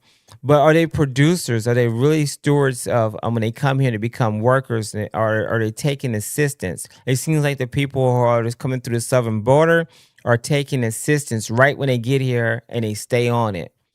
Or somebody in that household is getting assistance. I bet you more likely the ones that come from South Africa within certain many years, they're going to be off of it. More likely. More likely. I don't know. We'll see. And the same thing here. I see a lot of Hispanics who in California, in particularly, are doing very well. And their children are doing very well. So I mean, I'm not trying. They simulate and they adapt and they do really well. And I think that's the biggest problem with mainstream media doesn't realize that they're taking advantage of them. They're moving really well, and they have good careers. They're in law enforcement. They're lawyers. They're doctors. They're dentists. They're everywhere, and they do well. They simulate very well. So I think we all have to stop watching mainstream media, to be completely honest with you, because they all have narratives. They're all paid to say things that are their advertisers want. It's not a real good source of fact these days. It might have used to been, but it's not anymore. It's all completely bought and paid for. Yeah. Buster, in school, were you ever taught about William Wilberforce? What's that? Were you in like high school or anything? Did you ever learn about William Wilberforce? No. Yeah, I think that is a huge flaw on the education system in a whole. That's the person who used like his wealth and his faith in Christianity to abolish slavery. And I don't know why he isn't known throughout history. Buster, he should be a... Buster, what's his last name? I'm sorry to interrupt. Buster, what's his, you said William, what was the last name? Wilberforce. Wilber Force. Wilberforce. Okay. William Wilberforce. He was an English guy in like 1759. I think he was from Bolt City. Exactly. Yeah, okay. Yeah, I got it. Okay. Yeah. Yeah, I mean, you're right, Turtle. This is the big problem in the school systems, the curriculums. It's been the same for how long now? And like, it's really, I mean, a lot of the stuff that I learned wasn't helpful when I got out of high school. You know what I mean? Like, this just the bare minimum. And I think that's because, you have people that aren't getting any kind of incentive. Like, the teachers aren't getting much of an incentive to come become a teacher. And I think that should be something we prop up. And that's something that the DSA candidates, that's what they're pushing for too, is increasing teachers' wages, because we want good people teaching our kids. Do you think that'll solve and we don't have that right now. Do you think that'll solve the problem? Better wages? I think it'll help with the problem. I think we also have to stop giving people a pass. And, like it's the criticism of Trump, like everything is just, it's not okay to criticize him. Even the people in his circle, if they criticize him, they boot him out. And like, it's just like he's pushing for more control himself. So like, I mean, do you guys believe that it should be in the power of his hands, like solely his hands, or do you believe in like the three branches of government? I believe that people should not fear their governments. Governments should fear their people. Yes, exactly. So why is it that he's going after people that were protesting, the people in Minnesota and the stuff that happened in Florida with the anti-Semitism and anti-Christianity? Like, freedom of religion in this country is something that we all have, and like, it seems like this Christianity thing is the the one thing that we, that says it's the most prosecuted or the most like criticized. But I mean, look at the Islamophobia, and I mean, people don't have any kind of like room to understand other people. It's just like, oh, Christian values, and like that's great. I think that I was raised up with that too, but like it's just a matter of like this isn't a country where you can prosecute or persecute somebody for having a different religion, and that's what's happening right now. And I just don't see how you guys can see that and not criticize it. Like it's happening. Free speech zones, First Amendment zones for protesters. Like, I mean, this is all stuff that gets conflated in the news media too. And you guys see these talking points of they're paid protesters and they're violent rioters, and like, I mean, these people at Delaney freaking Hall were out there like singing songs together in unison. It was beautiful, and they got blocked out and said, "You can't do this here. You have to do this in this First Amendment zone." And well, that's a restriction on free speech, dude. There's no way you can slice it other than that. Buster, on that, they tell the MAGAs to go one direction, and they tell the other ones to go one. They're just trying to calm down on fights. You have protesters that are protesting the conditions in an ICE facility, and GEO Group and Core Civic, who've been huge donors to the Trump administration, and then they got all these no bid contracts. There's only 2 of them that really run all the private prisons in this country, and that's not free market. That's not competition.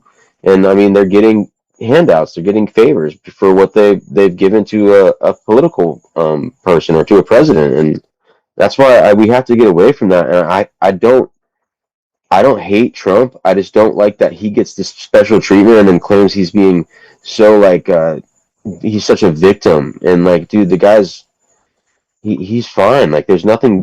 He keeps bringing stuff up like the Democrats do this, the Democrats do this. He called for the execution of Democratic senators because they said for military members to not follow unlawful orders, man. Like, that's authoritarianism. It's fascism. Like, that's Antifa being put on the terrorist thing, like the domestic terrorism, like the number one person. Can anybody name the leader of Antifa? Can you tell me what the organization is out of? Buster, when Senator Mark Kelly said what he said, I want to let you know that the sentiment inside the military ranks, we were appalled by that. You want to know why? Is because he was dragging us into Washington dirt. As far as military members, we're not Republican or Democrat. We fight for America, and we hated the fact that he did that right there, because what he did was he was using the military as a tool to do some Washington dirt up there. So he deserves what he gets for doing what he said. Do you believe he deserves to die for treason? No, but I mean, he deserves to get his pension pulled and things of that nature, because he was going out of bounds. Man. Hard right, dude. He was telling them to not commit war crimes, dude. What do you mean that's dragging We don't them need to to hear it Washington from dirt? someone. We have our commanders that will tell us that. We don't need to hear it from Mark Kelly up in Washington. Hegseth fired? How many of those commanders has Hegseth fired since he's been in there? What about Hegseth? How many people has he fired since he's been in there that are these commanders, these colonels, these captains? You there? Lifetime military members, lifetime military service members, high-ranking people, officials that he has cut and fired because they're not loyal to Trump. Buster, I got a question for you. You really going to stand, Buster? You have a question. Are you really going to stand on the hill with that right there? Of someone trying to undermine the president of the United States in the military? When we have 2 military people saying something that how he felt about it, I don't know, Buster. Undermine them. He was telling them not to commit war crimes, Mike. What are you talking about? No, I'm talking about It was out of bounds for him to say that. We have our commanders, and we follow the Geneva Convention. That was okay. How many people has he fired? How many people has Trump fired for not being Trump loyalists? When you get up to the general ranks, you're almost like you have to have. You just said it's supposed to be apolitical, dude. Live a good life, but when you're up in the general ranks and you don't have the same views as the administration, you might get a demotion, or you might get told, "Hey, buddy, it's time for you to retire." I mean, these people are making way more money than you and me, so don't even worry about it. They'll be fine. Man, I'm just telling you, you're giving credit to Trump and not holding him accountable for anything, and you're saying that these people should be apolitical, but he doesn't have to be. And Hegseth can just tell people that have been career-long officials in there to just get lost because they're not loyal. Well, I think the argument is totally that they did it first. And he responded to what they had done. You know what I'm talking about? So that was the problem there, that they said what they said. And if you know about the president, he does not hold back when someone says something about him or about things. So what? He can do that, but still, you can't take away people's jobs and pensions who served this country. I mean, Mark Kelly was like an astronaut, dude. Just like he said, he's going to be just fine. That man is going to be totally... Mark, what is his name? Kelly? Be okay. Mel Kelly? It's not about how his financial situation, though. I'm not talking about his financial situation. We're about billionaires' financial system here. We got to have... What we worrying about billionaires, but we're not worrying about millionaires? I don't know, because he's clearly a millionaire. Wait, well, no, dude, that's not what I'm saying, Mike. I know. You're conflating two totally different things here. I'm not talking about financial situations. No, I'm just telling you. I'm not talking about people that have served this country and have been in these positions for a long time that did their job and did their time, and they've been in the Democratic Party increased their rank, and then they get pushed out. At least 13 of the military members have been pushed out by Trump and his administration so far. What is up with that? Wait a minute. You know how many people I've seen get medals for filling up like vending machines and stuff who never had to fire? Dude, I don't know why you're saying that, Turtle. I don't get why you're saying that right now, man. I'm just saying this. There's no way you can look at this and say this is a good thing. In the military. If Obama did any of this stuff, you'd be calling him a fascist. It happens in every administration. There's nothing wrong with that. The higher ranks are more on the executive level, and if their ideals do not align with the current administration, they get the see you later. It might be time to retire. So you just said that they're supposed to be apolitical, though, right? The military is. He said no. Congress is supposed to be apolitical. He was dragging the military into Washington dirt. He was playing the dirt game, and we don't like that. Don't involve us. Whatever's going on in Washington, we don't care. When it's time for violence, we'll go and do it. But for him to do that, the undertone that he was saying that on is just to drag the military into Washington, dirt. And we don't want to be a part of your dirt up in Washington. You know what I mean? We're fine. We have commanders that will tell us how to follow the Geneva Convention, how to follow orders. We know there's a chain of command. We know if you get an order and it doesn't align with your values or something, you're supposed to move it up your chain. What he was doing was he was trying to cause division inside the military ranks. Oh, I got this guy on TV. He's telling me, oh, I don't have to do that. So, and then, he's not going to care about that young private that's going to go ahead and get in trouble. He'll be fine. He's going to have millions in the bank. But some young private, he just encouraged some young private who doesn't have much money at all, is just starting off his life, to go ahead and challenge his supervision on something that some guy in Washington, Mark Kelly, told him to do. That for him to do that right there was probably the most wrong thing ever. So that's all I'm saying on that. I have a quick thing to say. I get where you're coming from. I get where you're coming from with that. Yeah, I got a quick thing to say here. We all know that the President of the United States holds the supreme military rank of Commander-in-Chief. He's the top of the military ranking right there. When you put a tinker in that, you are undermining the President of the United States. That's my stance on that. It's under the Article 2, Section 2, the United States Constitution, that the President serves as the absolute citizen leader of all branches of the United States Armed Forces. The structure limits to the authority of the president's role in the military includes so many other things. Absolute citizen authority. Now we have our Congress members saying something like that. The more I read this, the more I look at this, the more that man was out of place. Kelly was out of place. More you read about this here, you cannot have the division and rift in the military dealing with citizens. And I was like, wow. The more I read that, and if he would have read that, Kelly, he would have known that he was touching on something that he could have gotten in trouble with.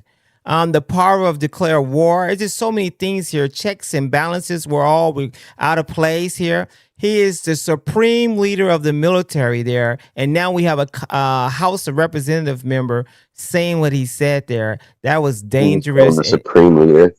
That's what it says. You don't like the word. I know it sounds good. That's what it says. Supreme leader of North Korea. All the words I said, you got that one right. Yeah, I'm pretty sure I heard Trump's super in shape too, guys. He's like the strongest alpha male in the world. Oh my gosh, that's what it's worded too. That's so funny. Of all the words I said, that was the one that got you. I like that He's one, Buster. Freaking petty little wanker, dude. Yeah, I'll undermine him all day. Did you see it, Buster? Did you see where it says supreme? Supreme yeah, military the supreme rank leader of the is crazy. commander. That's such a crazy thing. Huh? Did you see the word I, supreme? I get commander in chief, but supreme leader, that's like what they call Kim Jong Un. I know, but that's what it says here. It says it from Google. So that's why you got to. No, no, I'm saying that I'm not saying it's you. That's crazy. But I'm just saying it's crazy that that's how they like. Yeah, but you have. I'm just saying. The more I read down and I went down the line about civilian control and the authority, it says the word absolute civilian authority, and I was like, wow. The more you read it, it's clear. It's so clear that we don't want anybody undermining his authority, and he did that and looked into the camera and said, "So what? What are you going to do about it?" And I was like, wow, he doubled down. The city that is was five. crossing a line. Yeah, the That was city is crossing a line. 5. Yeah. I was like, oh my gosh. And I read that. And I was like, wow, he really wants people to buck this and undermine them. But it is what it is. They got lawyers. They probably figure out some loophole about it. Like think about it like this, Buster. I did most of my wartime under Obama. I went to so many different countries to get Al Qaeda, ISIS, and all this kind of stuff. I didn't care who the president was. I was doing it for the country. You know what I mean? So, it's you got to let the military be. Let them be their organization. And for him to just drag us into that Washington cesspool of dirt, that was disrespectful to the military because we're not. That's all good and great. I agree with you there. But should Trump have said that they deserve treason and to be hung? Well, I mean, I'm looking at the writing here, but it's The very UCMJ talks about some of the ultimate prices if you. The writing is crazy. Oh my God, hard right, dude. All right, buddy. No, I don't think he deserves that. I don't think he does, but the writing says a lot of crazy stuff about undermining the supreme commander in chief, and he is a it's undermining that. 5-time draft dodger, supreme leader of the military, right? Yeah, I know. I imagine if it was 150 years ago, he probably would have been, he'd been some problems going on.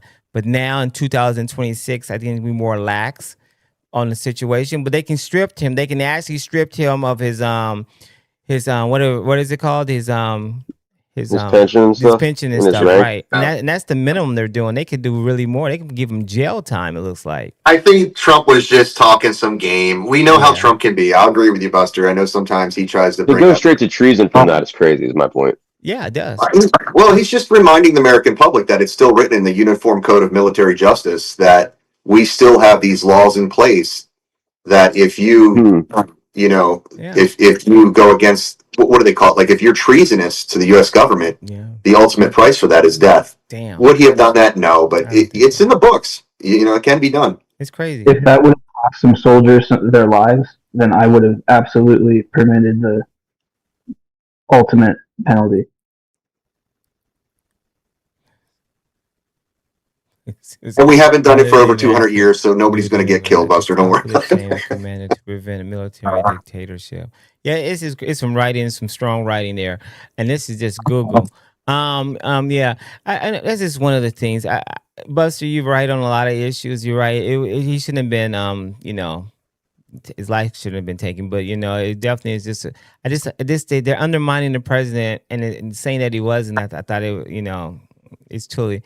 Is worded there. There was a W for Mike. No, when I have a co-host, I don't try to get wins or anything at all. Maybe the phone callers, but not that. I'm just fact checking everything. You guys can take that W. You can have that one. I don't care. You see, I don't care on that side. No, Catherine actually said that. I see Brian Reddy says here. They would have shot him back in a day. Oh, they would shot him. Oh, well, yeah. It says it is treason according to the code. That's what Catherine Ashley says here. Facts, baby turtle fish. Another one here. The Constitution accuse him as oh my gosh, trampling the Constitution again. Yeah, I see some stuff. Just gotta point that out, Buster. Okay. You think Trump's upholding the Constitution? What do you say? You think Trump's upholding the Constitution? I think his lawyers are making sure he does. I think he's been in it. He's doing things I have never seen done before, like executive orders. 210 his first year. Of his second term. I think he's pushing the metal. I think, like I said it many times before. I got a phone call. It looks like a new number, or it might be the guy before that called. I told him to call. No, this is a different number. Let me see. Hold on a second. Trying to get to Call you. from Patrick. Oh, it's Patrick. Patrick's with a great sounding phone here. What's going on, Patrick? Are you on live with me? You got me on live? Nah. You recorded me? Nah. No. I was I was we're on this Give me some conversation. backup, I think Patrick.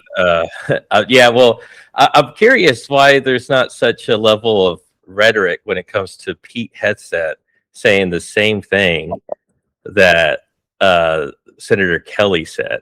He said something negative about our president of the United States of What did he America. say? It's hard for me to believe. He said that practically the same thing that why you should the military won't follow unlawful orders. He said that in 2016 when Obama was president. So if like Obama came out and said Pete's committed treason, y'all would have been fine with that? Did he hold any political office at the time? What is he right now? No, he Yeah, didn't. you said at the time. 2016. He said 2016.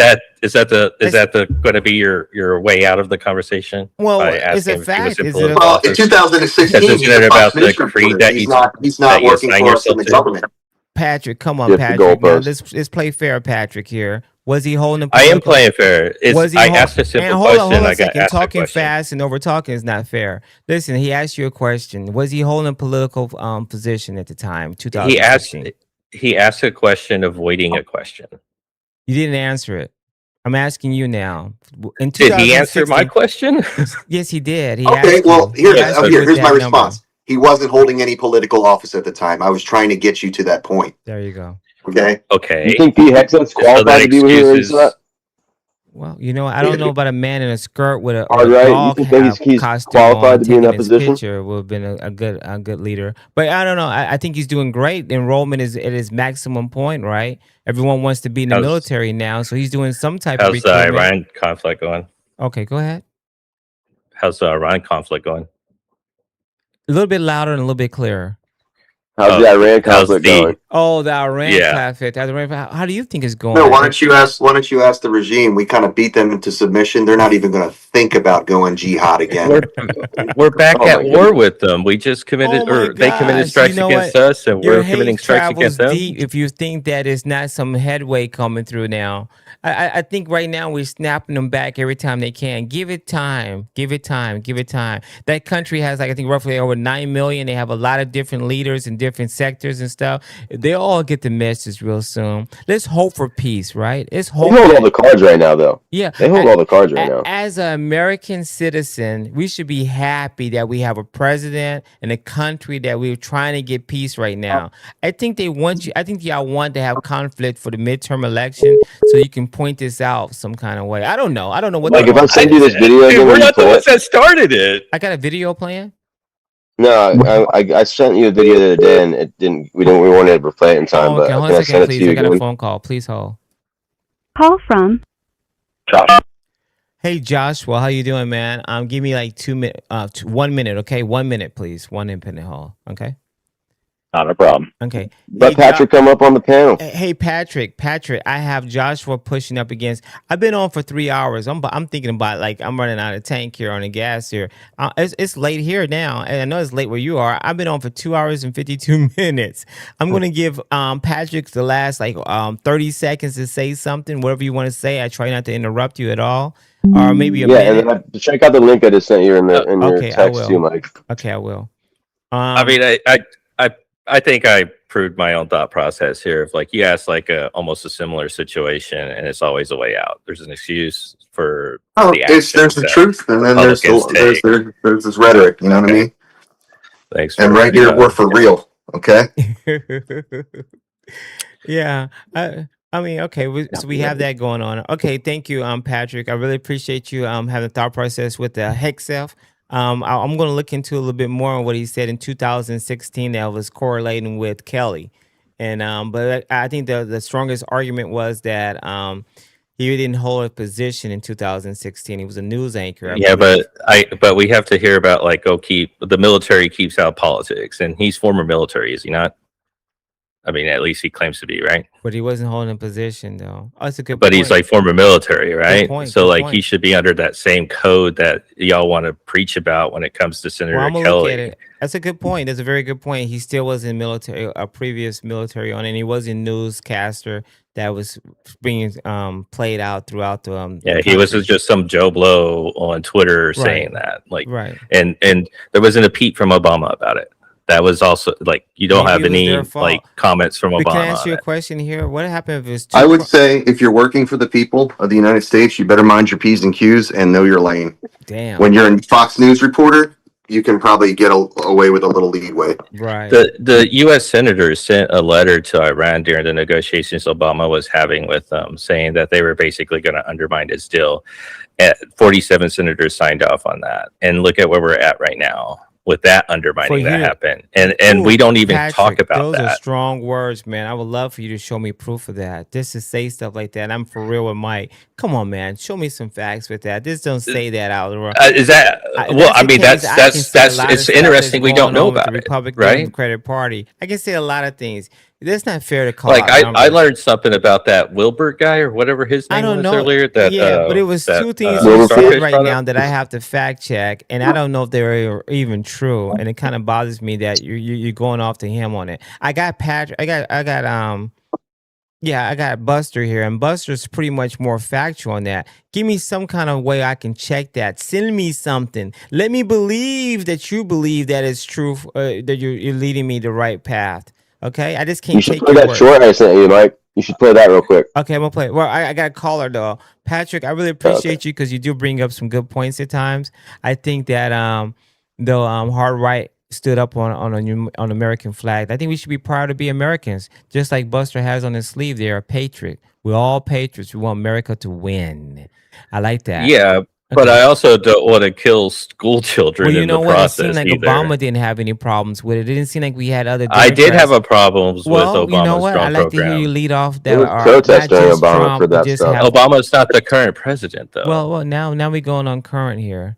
I guess Biden didn't have a problem bombing the wrong people that killed the 13 soldiers, killed some family. And you start out with a Hickself, right? It's kind of funny how 13 years soldiers ago is the with number for Obama. them I just and did full the circle. Afghanistan and also right now and it was Iran. in comparison to the current conversation that was happening about Trump calling for treason on Senator Kelly. Yeah. I mean, which we all, I think, agreed that was a bit too far, right? Well, Yep. Yeah. Oh, yeah. Yep. It's true. I got another caller, though. I really appreciate your phone call. Thank you so much. All right, man. Thanks, Patrick. Thank you. Okay, that's Patrick. Patrick has a nice, clear voice phone. Okay, here we go. Here, go ahead. You will be my last caller for the night. I once again, what would you like to ask? Hello. Come again, brother. Yeah, I'm here. You will be my last caller. I have Turtlefish, I have Hard Right, and I have Buster. We all still here. I'm gonna give you 5 minutes or so that we can conversate and stuff. What would you like to talk about? I want to go back to the caller that is from Virginia on his notion. Can you give me what he said? Tell me what he said. I want to say that he has a extraordinarily great mindset. Which one from Virginia? You And talking about Brian Ritty? I'm gonna dive into that a little bit more for you, Mike. Yeah. So I'm 38. I'm a little more seasoned, I guess. I can tell he's a little bit younger. Okay. My profession is a software engineer, and I deal with military logistics in oil and gas in America. Okay. He has a great mind. And all I want to say, I'm going to close it out. This is the last thing I'm going to say. I have family in Virginia. Okay. If you can find out who I am, connect with me, because I shake hands with the president of Virginia Tech. I love you, Mike. I love you. Continue what you're doing. Thank you. But that man right there is the future. Who? Good night, brother. Reedy. I think he's talking about Reedy. Oh, beautiful, beautiful, beautiful. Okay. Beautiful. Brian Reedy. Oh, okay. Beautiful, beautiful. Well said. Well said. God bless you. Thank you. Oh, that was the last caller. I just thought about it. Hey, guys, I really appreciate everyone out there. I see we got 11, 13. I'm taking this vertical. This is vertical. Horizontal. I'm sorry. This is horizontal. It's a slow grind, but we're going to get there, guys, one step at a time. Brian Reddy, I really appreciate you. Catherine Ashley. I got Quick Stop Donate. I got Patrick. I got all the other callers. Jonathan, I gotta say a special thanks. That was too loud. A special thanks to Buster, Hard Right, and Turtlefish as being co-hosts. It's not easy getting up here and talking and being truthful about our feelings and our thoughts of what's going on with this country and our world. We're all, huh? Mike, can I give you a little bit of love before we sign off? Go ahead. Go ahead. All right. You're not gonna play that short, huh, Mike? Huh? You're not gonna play that short I sent you? Oh my gosh. Okay, hold on a second. I got a short I want to play. Well, I'll play it tomorrow. I'll play it tomorrow. All right, sounds good. Okay, play it tomorrow. Really good job tonight, guys. I like forgot one thing, not guys. a bunch of overtalk. I forgot one thing that I have to do. I don't think I did it today. I didn't do it on this video. Hey guys, this right here, I have a 3D image on my phone. On my microphone here. It says "For Real with Mike." It's an image there. Oh, he's pointing at it. Oh my gosh, he points at the card I send him. I want to let you guys know I got a autographed thank you card. Oh my gosh. From Mike. Oh my gosh. I showed And then so when he gets his national syndicated FM talk show, oh my gosh. you heard it here first. I got his autograph. Might go on eBay one day. Gosh. I did that card like at 5 a.m. My hands were so still. Oh my god, I did that card like 5 a.m. Oh yeah, yeah. Oh my gosh, I sent him a thank you card. I sure did. I forgot about that. I really did. He said, hey, he reached out and he said, I can make you a 3D image of your logo. Just send me an image here. And I did right there a PNG image. I sent it to him and he actually mailed it in to me, guys. And I have a song with it for him here. Hard Right here, guys. Here we go. Hard Right. Who loves the flag? Hard Right. Oh my gosh. Yeah, who's ready to fight? Hard Right. Oh my gosh. Real talk all night. Hard Right. It's Hard Right. Oh my gosh. Oh my gosh. Hard Right. Oh my gosh. You show that card out, man. That just made me feel so good inside. Oh my gosh. Thank you so much about that. Yeah, thank you cards. I was told to do thank you cards, man. I was told to do thank you cards and be thankful. Yeah, what else? Okay, let's go around the horn real quick. You want to say anything like a minute or 30 seconds? Who wants to go first? Yeah. I was just going to say this was really nice tonight, guys. I like that we didn't have a bunch of over talk. And Mike, you did a great job. I appreciate you having us up, man. And I think the people watching really enjoyed it too. So thanks to you guys. I really respect all of you and love you all, man. Yeah, I love you too. Yeah, Buster, I want to apologize if I got angry or anything with you. I love you being on this show and stuff like that. I really have no place to be angry with anybody. So it's great exchange of ideas. Just something funny, I guess you would say on the MAGA side we're kind of nationalists, and then you guys are socialists. Oh my God, you don't want to combine that too, because then what do you get? You get national socialists, and we all know what happened to the National Socialist Party in Germany. Just a joke. Oh my gosh. Yeah, that's why it's democratic socialism is better. Okay, I unmuted you there. I'm Starfish. Sorry about that. Okay, go ahead. That's okay. I always mute myself when my Doberman starts barking and stuff. Every time you play the song, my Doberman starts singing. Oh my gosh. Oh my gosh. Yeah, he starts jumping up and down and stuff, so I have to mute, or that's all you guys will hear. Oh my gosh, yes. So, do you have anything you want to say? He's a moderator now, Mike. Just so you know that I let the dog. I gave him some buttons so he can just click. He's reading English. He's starting to understand English a little better.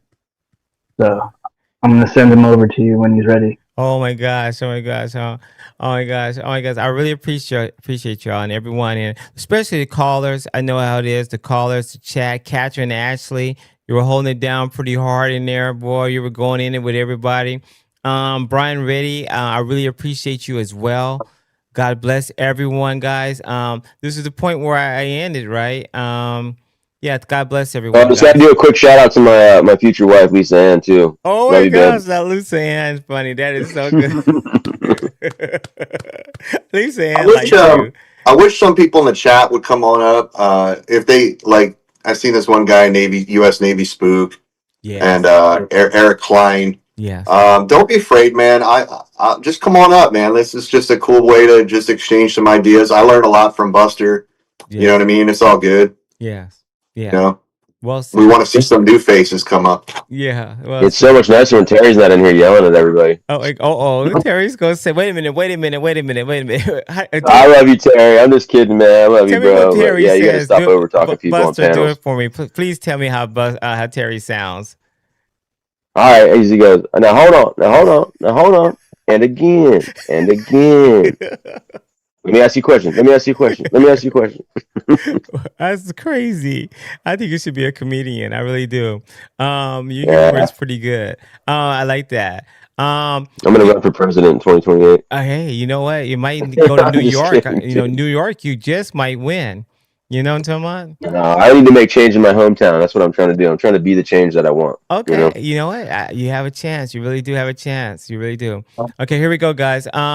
God bless America. Jesus Christ is King. Praise the Lord. John 3:19. John 3:19. We're out. God bless you.